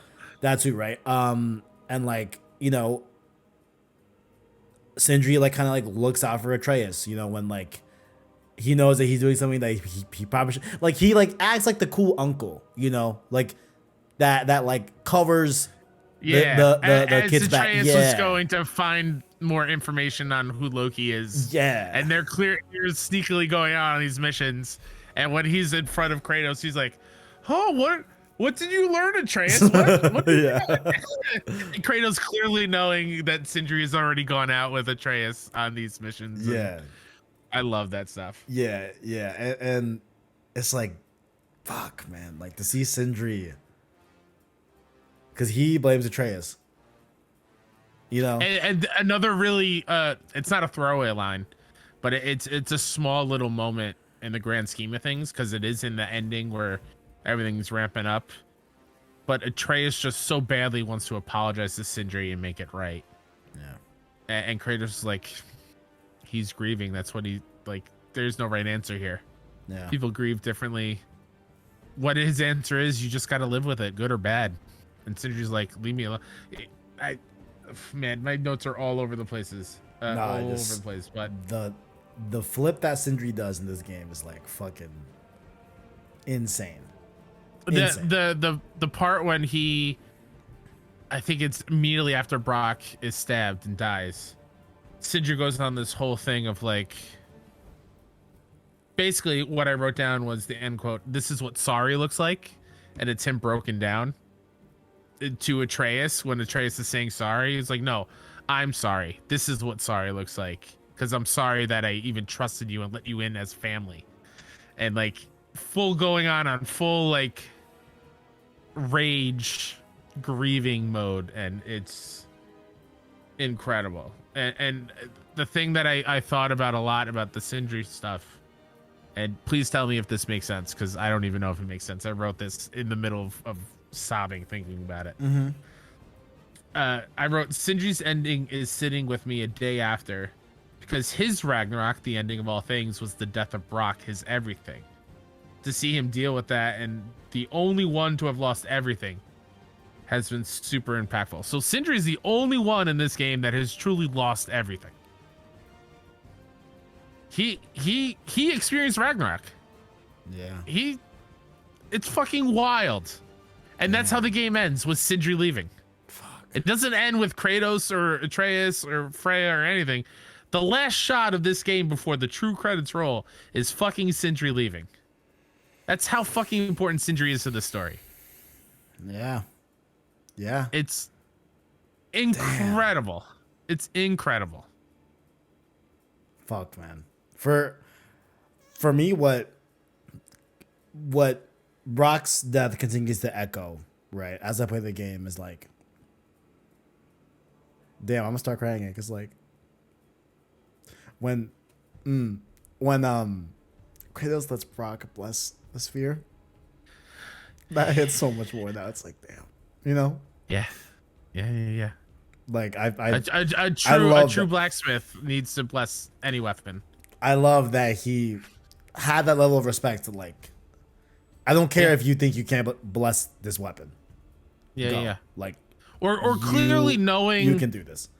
Or clearly knowing what that scene happened, like when they went to the lady in the lake and some mermaid, and she's the one that makes she's the one that I think did the Leviathan Axe and Mjolnir as well, the blessing or something, from what I gather. Oh, really?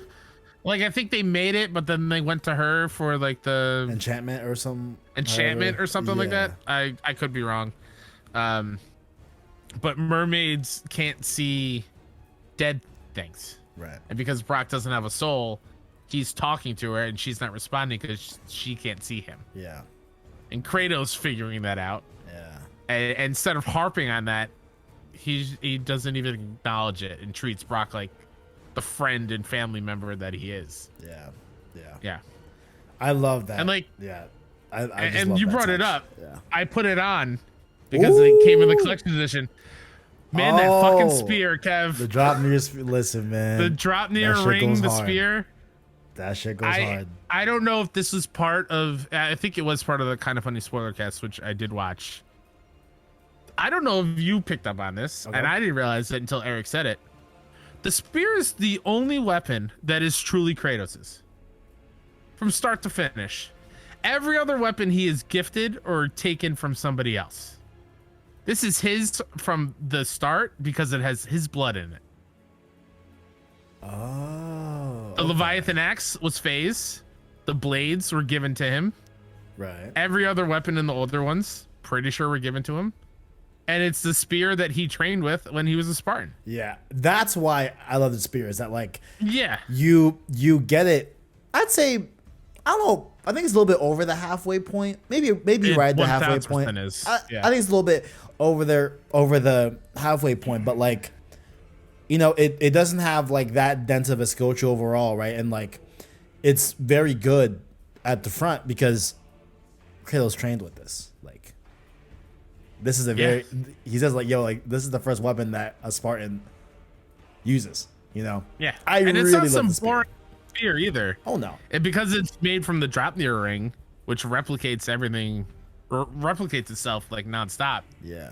You can just throw it like javelins. Like you're basically like Atreus shooting arrows. Yeah, I'm really And then detonating them when they're in an enemy, which I freaking love. I love that. Oh, I love it, dude. I love it. I love the move where you hold square and you keep hitting them and stabbing spears in them. Oh, and you set them all yes. off. I love that. Yeah. Haven't really gotten used to that weird like shotgun nature.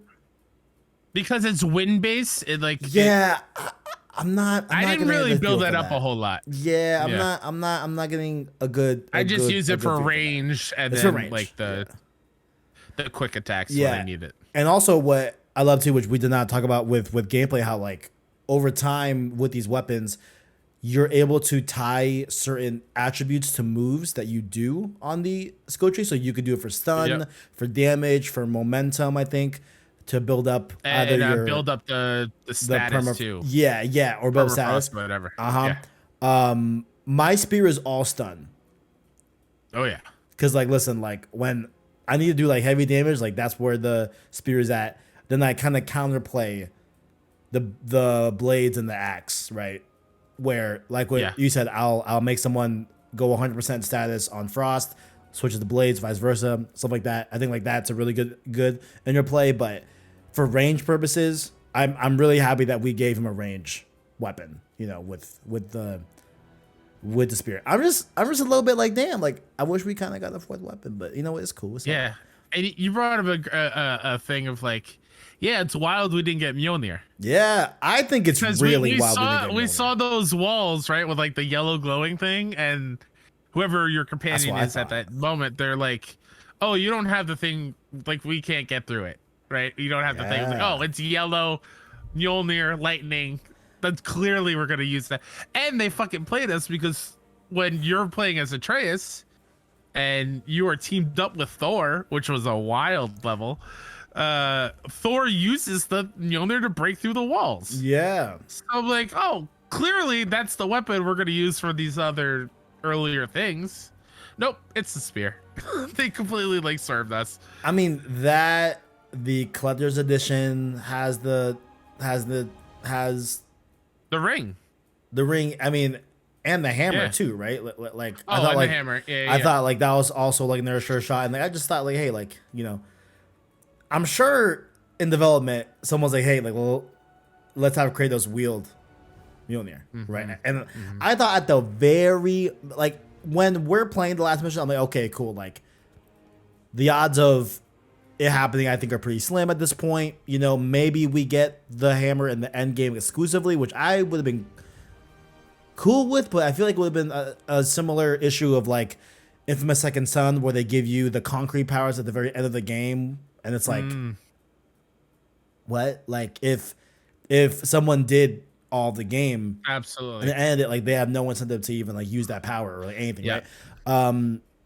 But Did I thought, you see where Go ahead. Mjolnir is now? What, Did you see that moment that I talked to you about? I don't. I know the last time I saw it, it was when Thor puts it down and then Odin stabs him. And Oh, then is he that what? throws it away? Oh, is that what Thru's looking for? Yeah. And spoiler alert, she finds it. I like And boy, oh boy, she wields it, and I feel like that could be a sequel. I like that. Thrud be on her path to become a Valkyrie. I have not And played you are that. wielding Mjolnir. Oh, I have not It's played that. it but is. I love that. I love It is that. a very quick. You don't Thing. interact with Thrud at all. Yeah. Lunda, who's doing the shops now, is like, hey, there's this really cool thing for you to see in Alfheim. So come on, check it out. And it's literally right before the Barrens when you go into that open world section. Yeah. Mjolnir is just sitting right there on the ground. And then Thrud comes out of nowhere, looks at it, picks it up, and then flies off with it. Nice. Yeah, That's it's rad. really cool. It's I love rad. that. I love Thrud, by the way. Yeah, through was a Thrud's great addition great. as well. Yeah. No. I love through, and I love that like through like Kratos is Yeah. able to like talk to Thor, father to father, you know, Yep. and like listen, Yep. like Yeah. listen, like we have to stop at least for our kids, man. Exactly. You know, Yeah. and like I feel like that just such like a real thing too. And also one thing that like I did mention why I love the ending so much is that like I can't wait to play these games as a father someday, right? Oh yeah. Because I feel like I'll have a totally different outlook on it, right? I really hope Greg cried at least one time in Spoilercast because like now that he's a father, I would love to see like how I those gonna mean, coincide. You know what I'm saying? I believe he does talk about that at some Yeah. point, but he also talks about 45 minutes in witnessing Fenrir dying. Fucking Santa Monica, Fucking what are you so doing to sad, us? bro. 45 So minutes sad. in, where Yeah, that was really Fenrir sad. dies.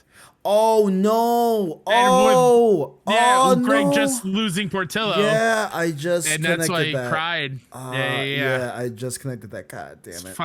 fucking wild. Yeah, that's fucking. But really sad. getting Fenrir back in giant form, I was like, hell yeah. Hell yeah. I was wondering how they were gonna do that, right? And like, I had so many theories. Like, what was that blue orb? Oh, thing, the you know? spell? Yeah. Another thing from that spoilercast. The soul going into what? The sword, the camera doesn't show it. Like, it doesn't focus on it. It shows the other three going up, but there's one strand that goes into the dagger. So if you're paying attention, you'll see it. You could see it. Okay, that's hype. Yeah. That's hype. Yeah. Yeah. No, I really love that dynamic. Love seeing like Sif a more was cool. Yeah. Shout out to Sif was cool. Emily Rose, the voice of Elena in Uncharted. She's Sif. Get the fuck out. Yeah. Oh, I wish I got that. Yeah. Oh, that's cool. That's so fucking cool. AT&T girl, Melania, I knew or that. Melania. She's Lunda, which is great. That's so dope. Yeah. That's dope. I mean, shout out to fucking Richard Skiff for Odin.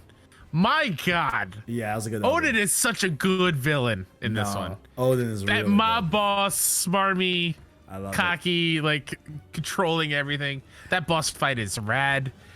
Yeah, I really like Odin's boss fight. The true moment I was like, oh, I love Odin, is when Kratos doesn't agree to the terms that he lays out in the very beginning of the game, and then Odin's like, make it quick to Thor, and just like is off. I'm like, fuck yeah. Also, another thing that I wrote down that made me love to hate him is when he's talking to Kratos later in the game, when after Atreus has already gone to Asgard and you've done some Asgard stuff as Atreus. He's talking to Kratos like, oh yeah, that boy of ours.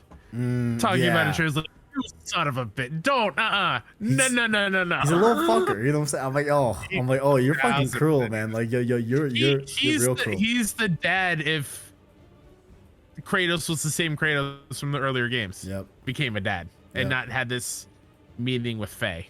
Yep. He's so cruel. So cruel. So cruel. Damn, there's just so many others. Can I rapid fire some of the notes I wrote down? Yeah, for sure. Faye being Deborah Ann Wall. Oh my from god, Daredevil. we didn't talk about fucking Faye, man. Fucking great. My theory was half right. I got the actress wrong, but Faye was in this game. I got the actress wrong. I'm sorry, y'all. I loved it. I loved every time Faye popped up and we went into like that very cool dream sequence. Was still one cut camera. Yeah. I love that they were very cool. I love that they were able to still like achieve that, and also like the way like the environments like look like a very dreamy God of War 2018, where like there's like that like bokeh like auras around the light sources and stuff like that. Like, it's very very pretty. Yeah. I wrote down the line: "Stop thinking like a father, start thinking like a general," which was after Kratos fought Atreus as a bear. That was such a good. Oh my god. That was another really cool twist that I did not So see cool coming. twist, bro. Did not see that. That because Atreus was so sad over Fenrir dying, that triggered his rage, which I know I got wrong on the bets. I said there's no way Loki's gonna have a rage meter. There's no way. Yeah, no, Loki has a rage meter where he turns into a bear or a wolf. I think it's mostly wolf, and then it's at the Ragnarok. Wolf when you play as him, I think. Yeah, what a wild thing where you're tracking this bear that's attacking everything, and it's a full-on boss fight, the first real boss fight. And then at the end, you're beating up on the bear, and then the bear turns into Atreus. And Kratos goes, "Oh no, what did I do?" Fucking wild. Oh, what a great good thing. Yeah, that's another really good twist that like I just forgot about. Yeah, no, that's a really good twist. I wrote down everything about Tyr I love. Another performance that's fantastic. Weird to me, knowing that Tyr is actually Odin the whole time now, and I can't wait to go back and replay and see if I can pick up on all the little things. Yep. I can't wait to go back. Yeah. I wrote down the thing that we hinted at of like, what is the moment after the preview event? That the reason why they said you can only talk about the first 5 hours on shows, similar to like 2018 before the Midgard thing. We fucking play as Atreus. And when that camera comes out of the house and like goes to Atreus, I was like, okay, cool. We're seeing where he is, whatever. It's going to go back into Kratos, whatever. No, it just stays right on him. Yeah. And then it took me like a second to actually like, oh no, I'm Atreus now. And it's me and Sindri going out and doing cool things. Yeah. That was cool. Let's spend less time on this, you know? Yeah. I love Kratos gameplay. Right. Yes. I think they elevated it to another thing. If I'm gonna be really honest, right? I like Atreus gameplay. I like it. It's kind of cool. It's kind of fun. I think a big and this introduces a big flaw in the way that I had the control scheme set up, right? Where because I play on classic control schemes, it was very hard to use Atreus sometimes because I couldn't move and like properly aim because of my control scheme, right? Yeah. I thought, and like, it's like, I don't know who to blame there, you know? I don't know who to blame there, but like, I wish there was like I wish the way the classic control scheme worked was that when you weren't zoomed in, it was square and triangle, right? But then when you were holding L2 and you were aiming in, whether you're Kratos throwing an axe or Atreus with the bow, it would flip those attacks to R1, R2. You know? Yeah. That would be like my only suggestion with the control scheme, right? But I get that, hey, that might not have been a huge priority because I imagine the percentage of fucking people like me that played on classic control schemes are very small. You know, like I get how that, you know, could not have been something that was brought up a ton in like playtesting, right? You know, like sure. I totally get that, but I'm like, at the same time, if we're gonna offer it, you know, let's really feel how that works, because like like that was it. It's not a problem with Kratos really, because I just find myself like rarely throwing the axe in combat, right? Okay. I would no. That's not true. Some of the end game stuff you're gonna have to interrupt some attacks from the berserkers and whatnot. Right. Yeah. I bet. Yeah. Like, I just found that. I mean, it's just obviously gonna be less because like I'm shooting my bow with the trays way more than throwing the axe with Kratos. You know, just like overall combat thing. But I just end up just like liking Atreus gameplay. You know, like I didn't think it like and. Admittedly, there were times at the end of the game, like towards the end of the game, where I'm like, "Fuck, man! Like, I kind of just want to play Kratos, you know? You know, I get it. Yeah, but like, there was a level of satisfaction to Atreus, you know. Like, I did end up enjoying it, you know. Yeah, I did end up liking the gameplay, you know. I think he felt great at first, but every section I found myself not really shooting the bow. And just doing the melee attacks with the bow, because Atreus is so quick with it. Oh, I love his and then relying evading spin. Oh yeah, he's fire. And then relying on the companion to like boost up the status. Yep. And then so I do more damage melee wise. It was weird to actually like just sit back and with a bow in a Yeah. God of War game a little That's bit. yeah, let's yes. That's what I'm very curious to see more and more people talk about is like, and if we're going to talk about the future of this franchise, right? Like, what are we doing? You know, like, I don't know. Like, I don't, like, you I know, mean, we know Atreus can wield the axe because he killed all those elves in Alfheim in the first game while we were in the light. So like, we do know that. Yeah, he's we do know capable. that. Yeah, yeah. I just wonder what they do moving forward. I'm very curious to see what they do. I What they do feel like moving forward. Thrud is the answer, Through this the answer, huh? What do you mean? and maybe Atreus is a different kind of game. I don't know. But that's like, is that God of War? You know what I'm I saying? know. Like, I yeah, know. I know. like Yeah. that's the thing. Yeah, yeah. So I'm curious to see how Sony and Sony Santa Monica. Wow, I had the big gap right there. Yeah, like both, fine. you know, both entities like maneuver the God of War in the future. You know what I'm saying? Yeah. Because hey, I'm open to having a God of War game that is not tied to Kratos. I know that sounds kind of fucking wild, but I'm at least open to that conversation, right? Like, Sure. let's prophesy, let's talk about that, because that, you know, like, I get there will be a time where Kratos dies, you know, Absolutely. wholeheartedly, right? And like, maybe this game represents his metaphorical death of like, yeah, he's just kind of living out what the original He's God of doing War godly did. Yeah, things. like Yeah. he's helping the people, and like, this is what Tyr originally did, you know. Yeah. So like, maybe that could be his. Maybe like this game could be encapsulating that ending for him. But yeah, man, I don't know. I don't know if like a third person, primarily like bow combat, is gonna feel like God of War in a full game. You know, like Yeah. I don't know, man. I don't know. Would So yeah, you be okay if we never get another God of War game again? yeah, I would yeah, too. yeah.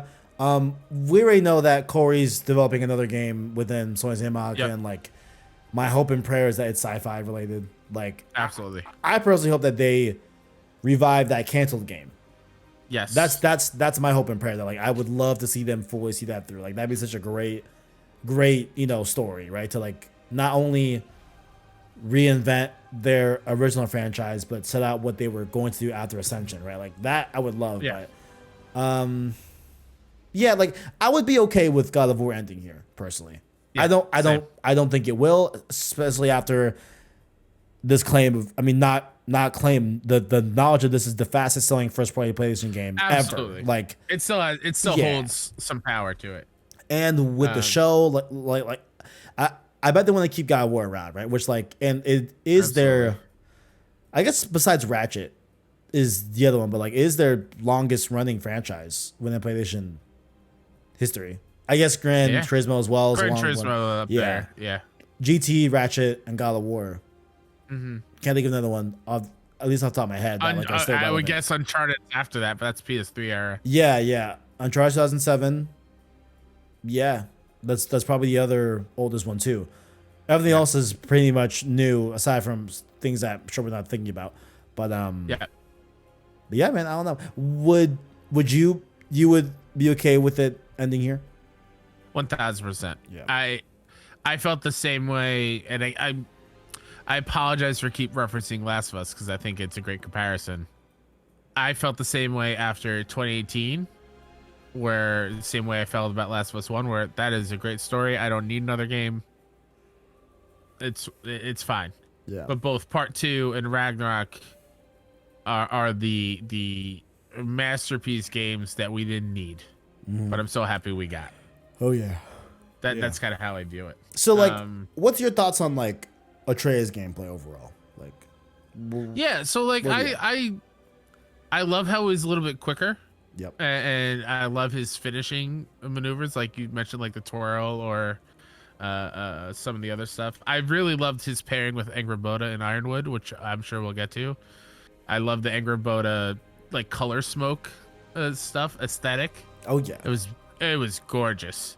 But like, yeah, I found myself later and later as I was playing more as Atreus, stepping away from the range combat and just going in and meleeing it up.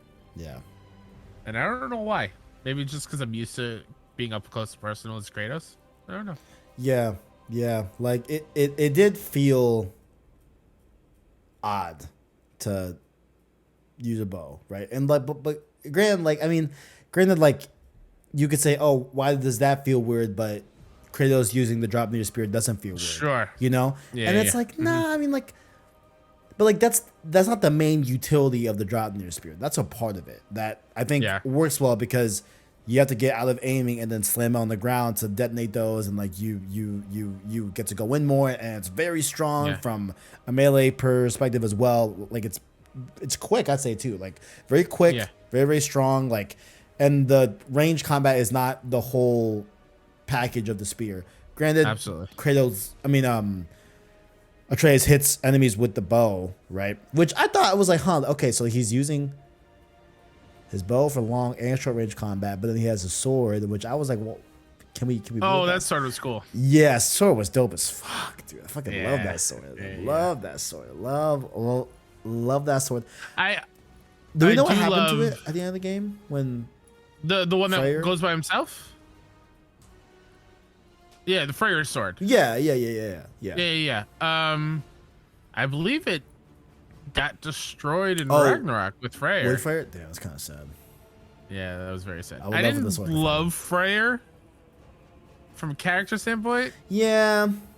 I was kind of there, but I appreciate that he was part of it. But I was really let down, like, researching about Norse, and like we talked about here, we're like, hey, like Freyr is meant to go back and end the elf war on Alfheim and like you unite them, and like I bet in the third game all of those things were, I think it would have been like Odin turn, Brock dies, right, and then we deal with a Sindri filling in that like Freya role of like constantly being after them in the beginning of the game, right? I bet that would have been Sindri to some extent, and maybe that would have been way worse because he's able to travel in between realms and like just right. Like I bet that would have been it, and then I bet it would have been them uniting the realms, and then the Ragnarok be like a much bigger thing. Like I bet that's what it was going to be. I bet, you know. And I was kind of bummed because like I would have loved to have seen Freyr go back and unite the elves, and like maybe when I go back to Alfheim, it looks way different, and there's probably no fighting. I bet that is true, right? In the game section, I haven't been there yet.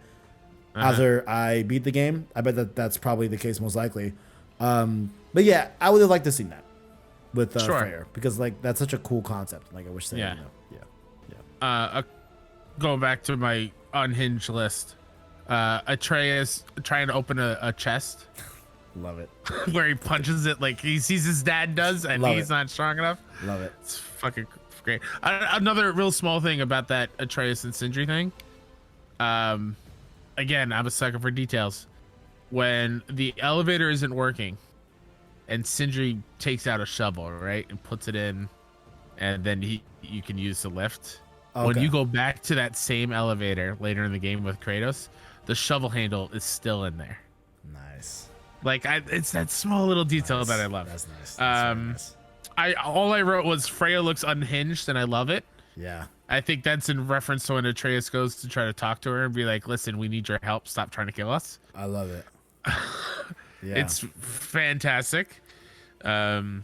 Another real small thing, if you blink and you miss it, Atreus stopping Kratos from the light in Alfheim.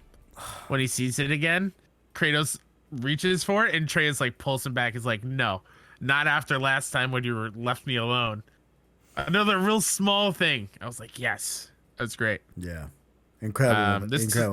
Incredible moment. This is a side quest thing, but Kratos helping the Heflagu just because he wants to spend time with Atreus. You probably haven't done this. No, I did do that. Was the one that was the one side quest I did. Yeah. I don't know how that would be after Atreus. That's what I'm saying. That's another thing too. I'm like, how are these side quests work? I was talking to my friend Jack Martin about it too. We're like, I wonder how these side missions look. How these side missions look side by side, and the dialogue that they had to do for that, you know, Yeah. because some seem Like, totally attuned for Freya only. yep. You Yeah. know, Because this side quest is wild because the whole time Atreus is like, why are we doing that? I need I to go love figure it. out who I am. I love that We got to moment. do this whole thing. And Mimir's like, listen, lad, don't you realize that Kratos just wants to spend time with you? A dad's spending time with your son, and that's really the only reason why Kratos is doing the side quest. And Atreus goes, oh, And I also love that too, because at that point in the game, Atreus is not aware yet that Kratos is prophesized to die, but Kratos yes, does know. yes, he does. You know what I'm saying? So That's why he's trying to spend as much yeah, time because he thinks yeah, he's dying. And that leads into later, right before the end game level Asgard attack, of him telling the story of that soldier as Atreus goes to sleep, Yep. and Kratos be like, he does whatever he can, but he dies, yeah. and promising Atreus to tell the end of that story if he falls asleep beforehand. And then when he has that chance to, he doesn't want to, but then he ends up telling that story as you're going up to the scene where you got choked up with the mural and whatnot. Yeah. That was great. All right, let's get into the big thing that you have an issue with. I love everything about Ironwood and Angrboda. I love everything about that section. There's a small little thing of where they're skipping rocks, and Atreus throws a rock into a Draugr's head, and it takes off the tiniest sliver of health. I love that. But like, I truly love that because it was the first time, really. I mean, we see Atreus with Sindri. Seeing Atreus be a freaking kid with another kid without Kratos around. Okay, Right? that's fair. They're having fun. They obviously think each other are cute. So like, it's that weird, awkward kind of like, hanging out kind of thing.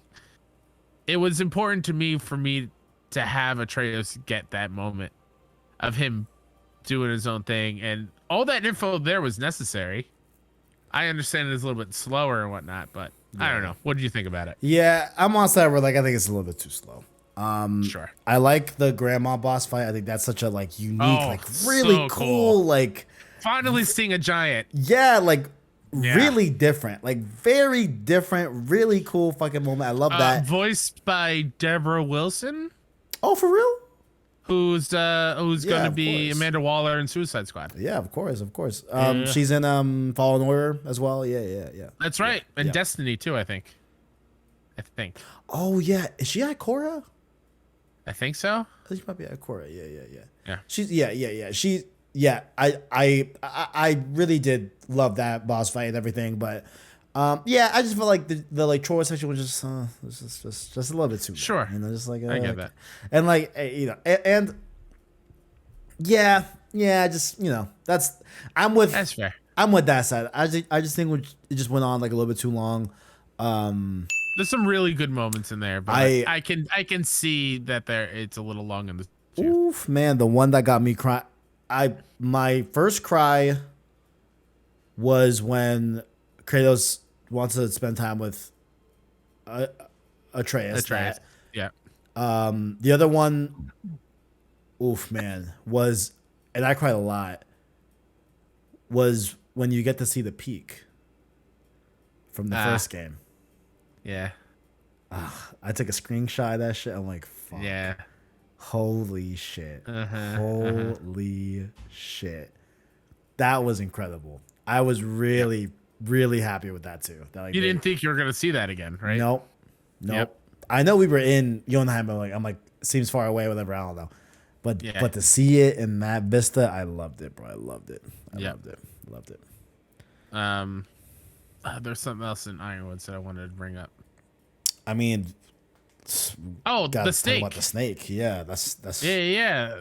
The thing where Atreus figures out, or Angrboda helps him figure out like his purpose, quote unquote, as Loki, of him bringing the giants back or protecting what's left of the giants, and giving him all these marbles that have the souls of giants in them. And during that scene with the grandmother, the boss fight thing, the grandmother is killing the animals and taking their souls. It's pretty fucked up. As a way to like live longer or experience their life in some way. I forget which one it is.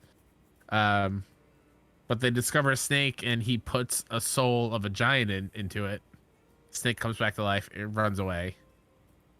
And it's like a throwaway line later in the game where they're like, there's been reports of this giant snake growing in size or something like around the realms or whatnot. And then at the end of the game during the big fight, that snake is Jormungandr. I can't say the name. Jormungandr, whoever this, yeah. Something like the world serpent. Yeah. And in that last fight, Thor hits him so hard he goes back in time. So the snake that Atreus puts the giant soul into in this game is the same world serpent from 2018. So that's why. Sorry, go ahead. Sorry. That the reason why that world serpent hates Thor so much is because Thor hit him so hard he went back in time. Right. During the battle of Ragnarok. Right. Which is also fucking wild.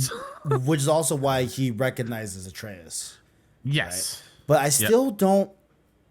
I think you tried to explain it to me, I think, off air, but I don't. Or maybe should we say, you know what?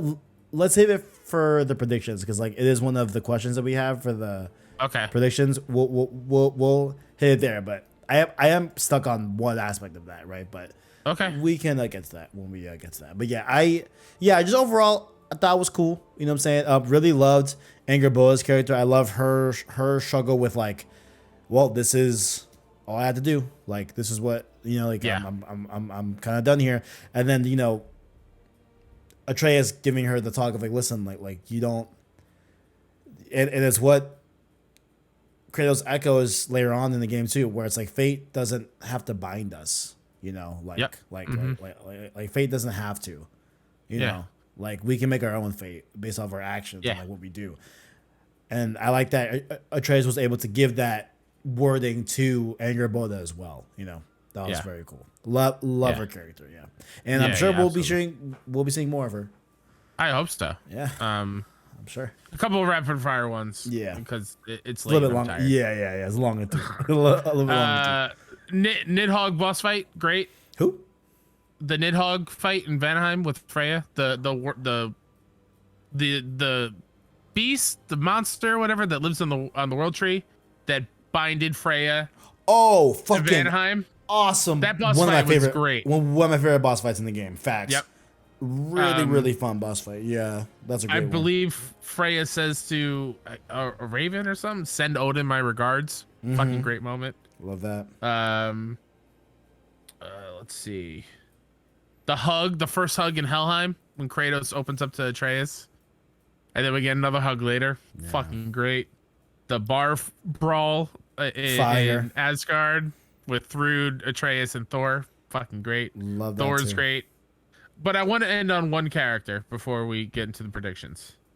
There's a whole lot that we're missing. I loved to hate Heimdall. Heimdall was the shit. Heimdall was so fucking good. Heimdall was real good. He is so different from what we know in the MCU. Bro. And I loved every second. I believe voiced by Scott Porter. Yeah, who's gonna be someone. Oh, he's Spider-Man 2. He's my god, Peter's friends. Fuck. Flash? No, the one that is usually Venom in the comics. Fuck my life, man. What's his name? Eddie Brock. Yeah. Eddie Brock. Okay. I was thinking Flash Thompson was the other one. Wait, is it Eddie Brock? The one that's in the tank. No, Norman's son. Osborn. Oh, Harry? Harry. Yeah. Sorry. That's cool. He's Harry. Cool. Yeah. Sorry. Yeah. Okay. He's Harry. Yeah. It's sorry. just yeah. Him being the know-it-all dick of knowing your every move and being like, "What are you gonna do about it? There's nothing you can do." And then the reason why you go and get the spear is to actually fight Heimdall and kill him, because that's to get the horn, the Gjallarhorn, to stop Ragnarok. Love it. Just love it. Also, that boss fight was cool. Fucking boss fun fight boss was fight, real yeah. cool. The first blood where Kratos punches him with the ring on, that's what cuts him. Oh, fucking great. It like remind me of like a Tony Stark and Thanos type thing with that like single blood drop. It's Oh. like, oh shit, like okay. Yeah. And right, then Mimir being shocked and not anger, but like seeing Kratos choke out Heimdall and kill him. Yeah, And Mimir be like, oh, okay. That was intense. Yeah. That was a good moment. Yeah. And that's the only god he kills in this whole game. Sindri kills Odin. Odin kills Thor. All the other boss fights aren't gods. Yeah. Oh shit. Yeah. I didn't realize that. Yeah, you're right. Yeah. He doesn't. He makes good on his promise, other than Heimdall, where he slipped. Yeah. Thor fight, fire. Third wall breaking, fire. Great. Um, Yeah. My favorite part of that boss fight is Thor like taunting Kratos of like, nah, like I know there's the ghost of Sparta in there. Like, Yeah. where is he You're at? You're not the God of War I've heard about. Oh, I love that shit. You're the one that shit. killed my sons? Come on. Yeah, I love that. There's no way. Yeah, that was cool. I love that. I love that taunting. Also, all over Vanaheim, Kratos is dropping lore that I never thought would be brought up again. You know, from Calliope to Lyssandra's wife, all the deeds that he did. He talks about Deimos as well, Kratos' brother. Yeah.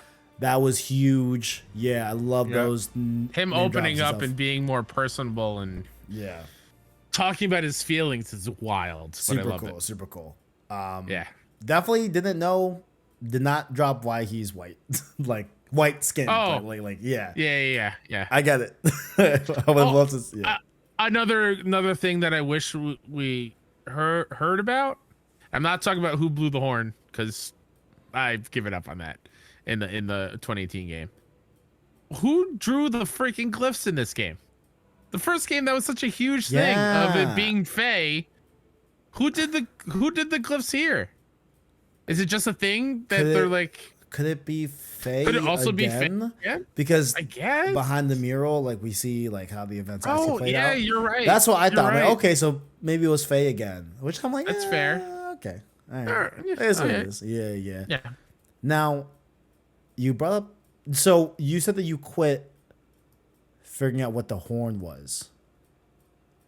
Oh, right? Remember how I was like, I think it's one of my bets of where I was like, yeah, Kratos is time traveling, and he's the one that blew the horn in 2018 when Kratos is bringing Atreus up to Freya while he's sick. Right. We didn't get that answer at all of who blew the horn in this game. I kind of have a theory. I'm not sure how it lines up. Probably wrong. Yeah. Could that have been the Galahorn? Oh. I'm not sure how that makes sense. But is there a way to make sense? Like that's what they heard was the Galahorn? It could be. I just don't know if it makes sense. Like I don't know. It could be a good answer. It could be a good answer. It is such a magical item that you hear through all of time, no matter what, in that singular point in time, like it just happens. I would like the theory more if that horn sounding at the end of God of War 2018 had been closer to its end. Yeah, like same kind of like general part of both games. Like I would be more comfortable in saying that, but yeah, we don't really get a straight answer on the God of War server. Yeah. Apparently, Corey said that answer's coming someday. Man. Apparently, he knows that we're asking for it. We'll get it someday. Man, it's gonna be in some fucking comic and shit. We're gonna have to read some comics. God damn it, man. God damn it, man. All right, is there any? I think we've covered the story a lot. There's a lot. Like I know we missed on some things. It is like, what it is. Yeah. The rest will. The side quests are generally fucking fantastic. Yeah. They're so good. There's a lot of really cool story stuff that happen in side quests, like a lot of Freya getting to learn Mimir a whole lot with his whole putting that marine mammal, the yeah, whale the, like, thing, whale thing under the, yeah, and like dude. chaining him and like putting him into like slavery for Odin and the dwarves and stuff, and Yeah, man. you rectifying his wrongs. It's fucking great. Yeah, and I just love that too. Yeah, like I love where like Kratos is able to. Hey, listen, like I can't really, hate you. I've done shitty fucking things too. Yeah. Like Yeah, it is what it is. Yeah. Them calling each other brother too makes my heart feel great. Fire. You love to see it. Yeah. Let's go over some of these answers here. We're gonna do a little bit of Tell me how bad I lost. fire. It's kind of late. It's you long. Yeah, sorry, Kev. No. No. After it was for you. You're on the East Coast. It's 10 o'clock. Oh, for you. it's like fine. 10:30. I don't go to bed till 1 a.m. most nights anyway. The God of War. Oh, by the way, yeah. The True Wish. Okay, yeah. Double points for the True Wish. You know what I'm saying? Number 1, God of War Ragnarok Metacritic. I said 92. Cause at 89. Shockingly, You got it. Shockingly, I won that. I was not expecting that. Yeah. But, yeah, that was. I tried to logically and rationally think that out, and I should have gone with my gut. Honestly, I thought you had that. I thought, look, because I always go high with the Metacritic. Like I'm always a hopeful thinker. God of War Ragnarok will unanimously be viewed as likely to be GOTY 2022. Ooh. We both said no, so will you? Yeah. I don't know. I think it's still in the air. Yeah, that's what I'm saying. Yeah, like I think a lot of people are still saying, "Hey, Elden Ring," and I played and love Ragnarok, but Elden Ring. Yeah. So Yeah. I can't speak to that. I didn't play Elden Ring. Like it is what it is. For me, I played both. I platinumed both Yeah. during Ragnarok. Oh, fucking Surtur. I'm sorry. I just remembered Surtur! stuff. Oh shit. Oh, what a great character. love And the that Valkyrie too, fight yeah. in the space between is fucking great. That was gas too. The more during Ragnarok and after Ragnarok, I'm like, Ragnarok is just worlds better in my opinion than Elden Ring. I love people like give Elden Ring its flowers on its world design and open world, whatever. I much prefer the focused nature of what God of War brings. Yes, sir. Yes, sir. So the question was, God of War Ragnarok will be unanimously viewed as likely to be GOTY. We both said no. So I think we both get the point. I think, yeah. I still think Elden Ring is taking it, but I think that's what most people are thinking as well. I do think that it's going to be.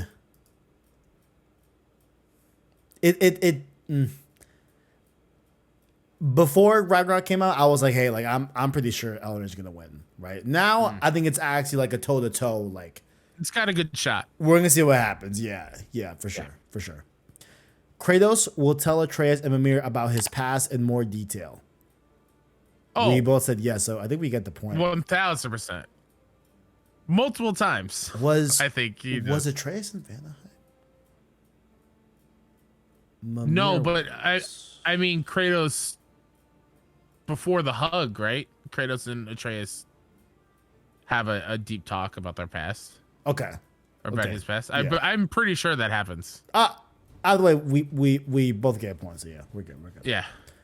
Atreus will have a rage ability and be able to control it. Yeah. Sorry, Kyle. My logic was so sound. I was again one of those that I thought I was kind of being a little bit overzealous because I thought the and be able to control the part would have been like, yo, and granted that doesn't. No, I mean that happens pretty early on, but like you finally get to do the bear, and it's like fuck yeah, like at a Ragnarok. Mimir will get a new body. No, so we both get the point for that.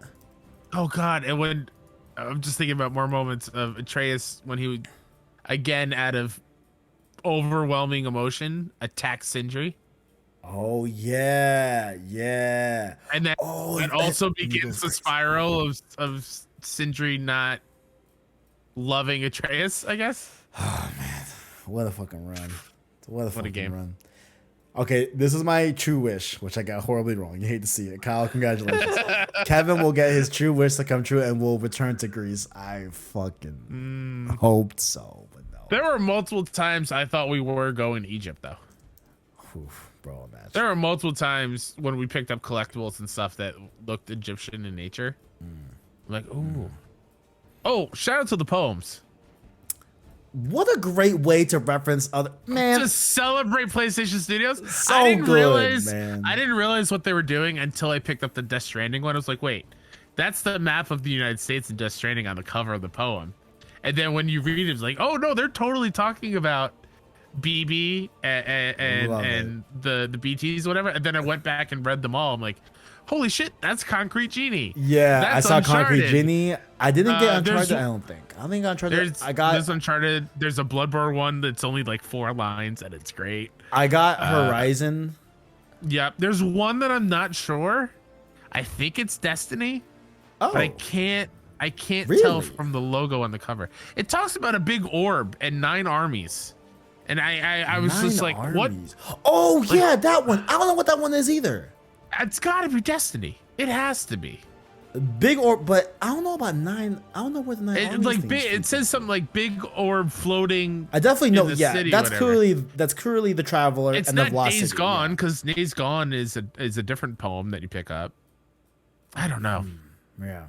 That one also said, I'm like, yeah, I know what you're talking about. It's kind of long. Yeah. Yep. I don't know what that's referring. It could be Destiny. Who knows? It'd be wild if they unveiled a new PlayStation Studios game in that form. Bitch. And we won't know until the Showcase or Game Awards or They something. should do that. Like, make it like really obscure. What if that's the next God of the Santa Monica game? What if that's what Corey's working on? I want you to Holy please. shit. I want you to please. Oh, bookmark this, please. Yes, you will get full because this is all you. Oh, can you imagine? Oh shit. Fucking great. That'd be fucking lit. Kratos saying boy will be used in a comedic or witty fashion. Mimir does, but Kratos doesn't. Mimir does. Kyle, There's a lot of good jokes. Oh, this game's hilarious. I don't want to snack.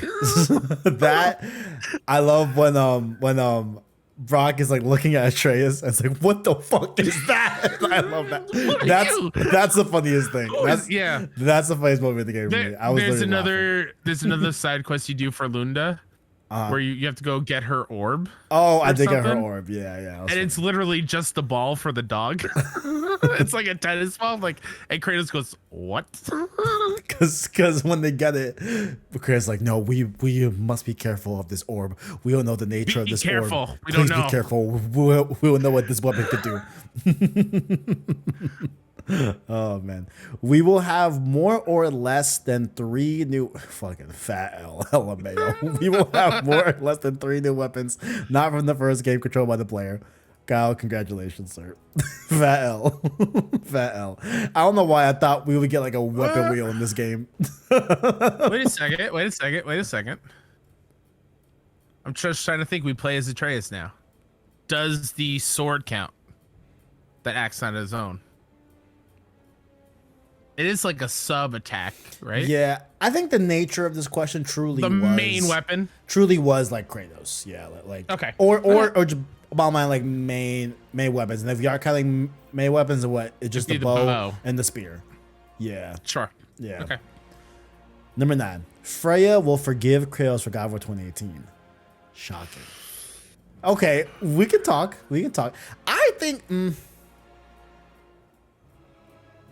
I think by the end of the game, in the end game, it's pretty much forgiven. It's more of a forgiveness, but there's again that Nidhogg boss fight at Vanheim.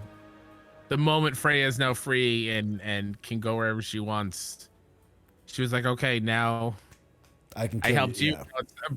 But then she has this line like, I don't think I can't do it. Yeah. I can't let you go. I can't kill you. I can't do either.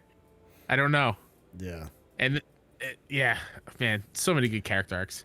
Oh, so hella good, yeah. I would lean forgiven. Now, I hear the hesitation because like Freya doesn't straight up say like, yo, like I forgive you. No. I'm like, you know what I'm saying? Like, and I'd say for the majority of the game, it's more of a like mutual, like, listen, like, is what I kind of prophesize worth. Like, listen, like, I think a lot of these characters, whatever beef they have with each other, they're gonna focus all that energy on Odin.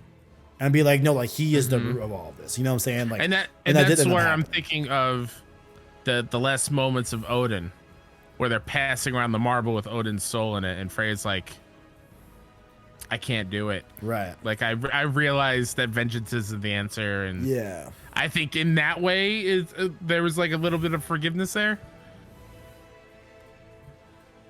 I'm gonna let you make the call.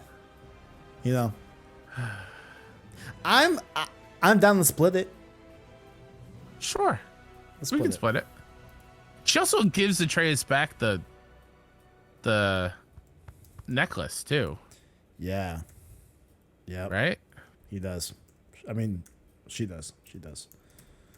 Oh, do you also feel bad for Charlie? Bro, what the fuck, bro? Freya just left the giant turtle Freya alone. How dare you, Freya? Freya, I know you got a beef. All right, I know you have a mission, but can we fucking feed this, bro? That was made me BS, sad. Bro. That made me sad. She's Shit, just can we freezing go to death in Fimbulwinter. Can we go back? Okay, I'll go back. I'll go back. I'll go back. I'll go back. There is some closure of some kind. Okay, good, good.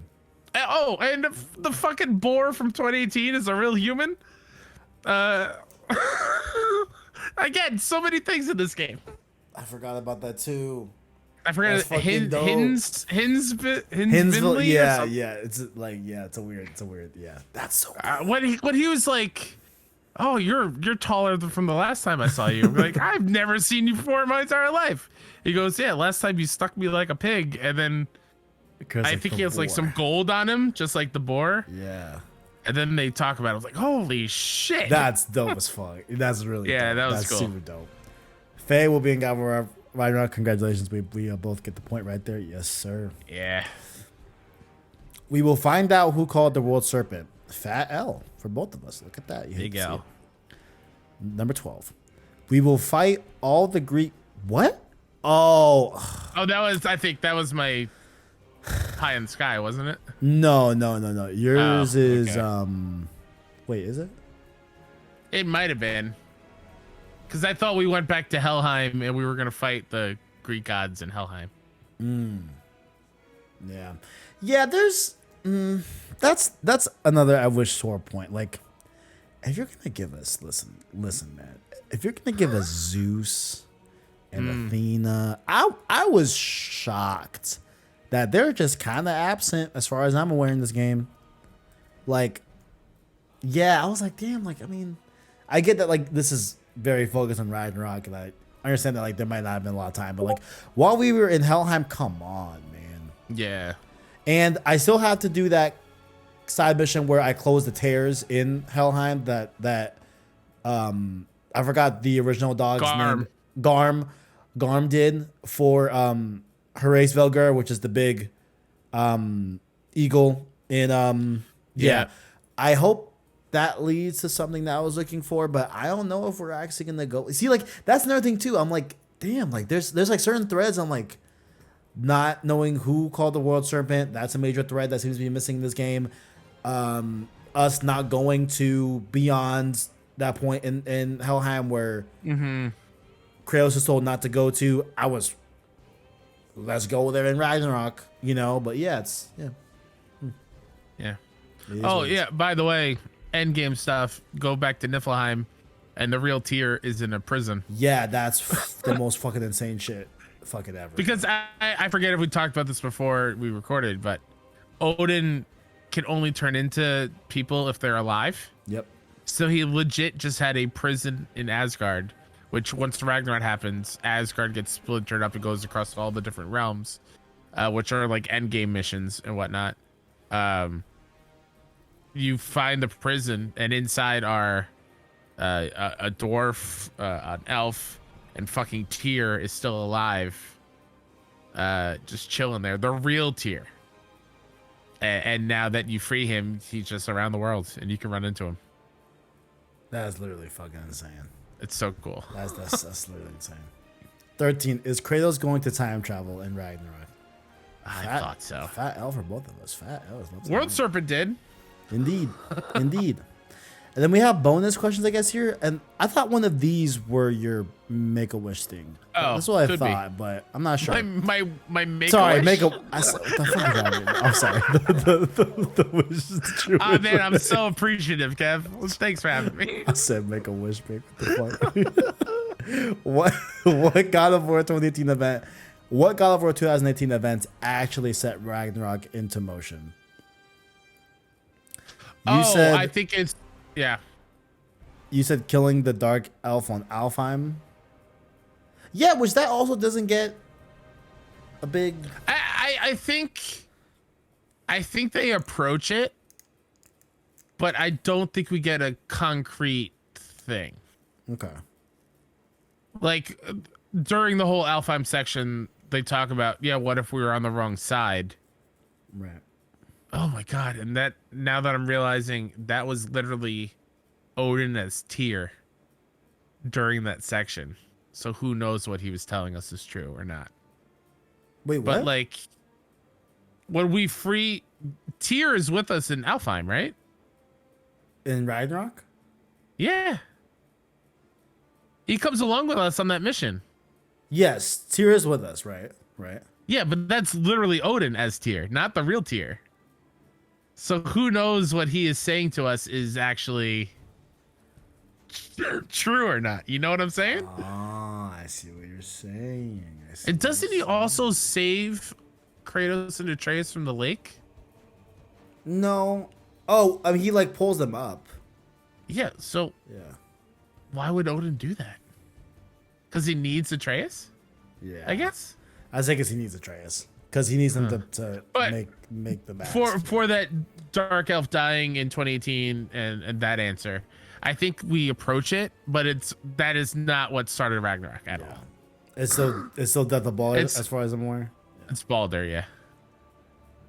And then my wrong answer here, Felicia Day, is fake. Congratulations, Cal. You got the win. Yeah. You got the win for that. So let's tally these up here. So I still think I lost. I should have been doing. Hey, I think it's pretty close. I don't know. We'll see. It's close. It's closer than what I thought. Let me see. Kev, I should have been doing this while I was It's tallying. So 1, 2, 3, 4, 5,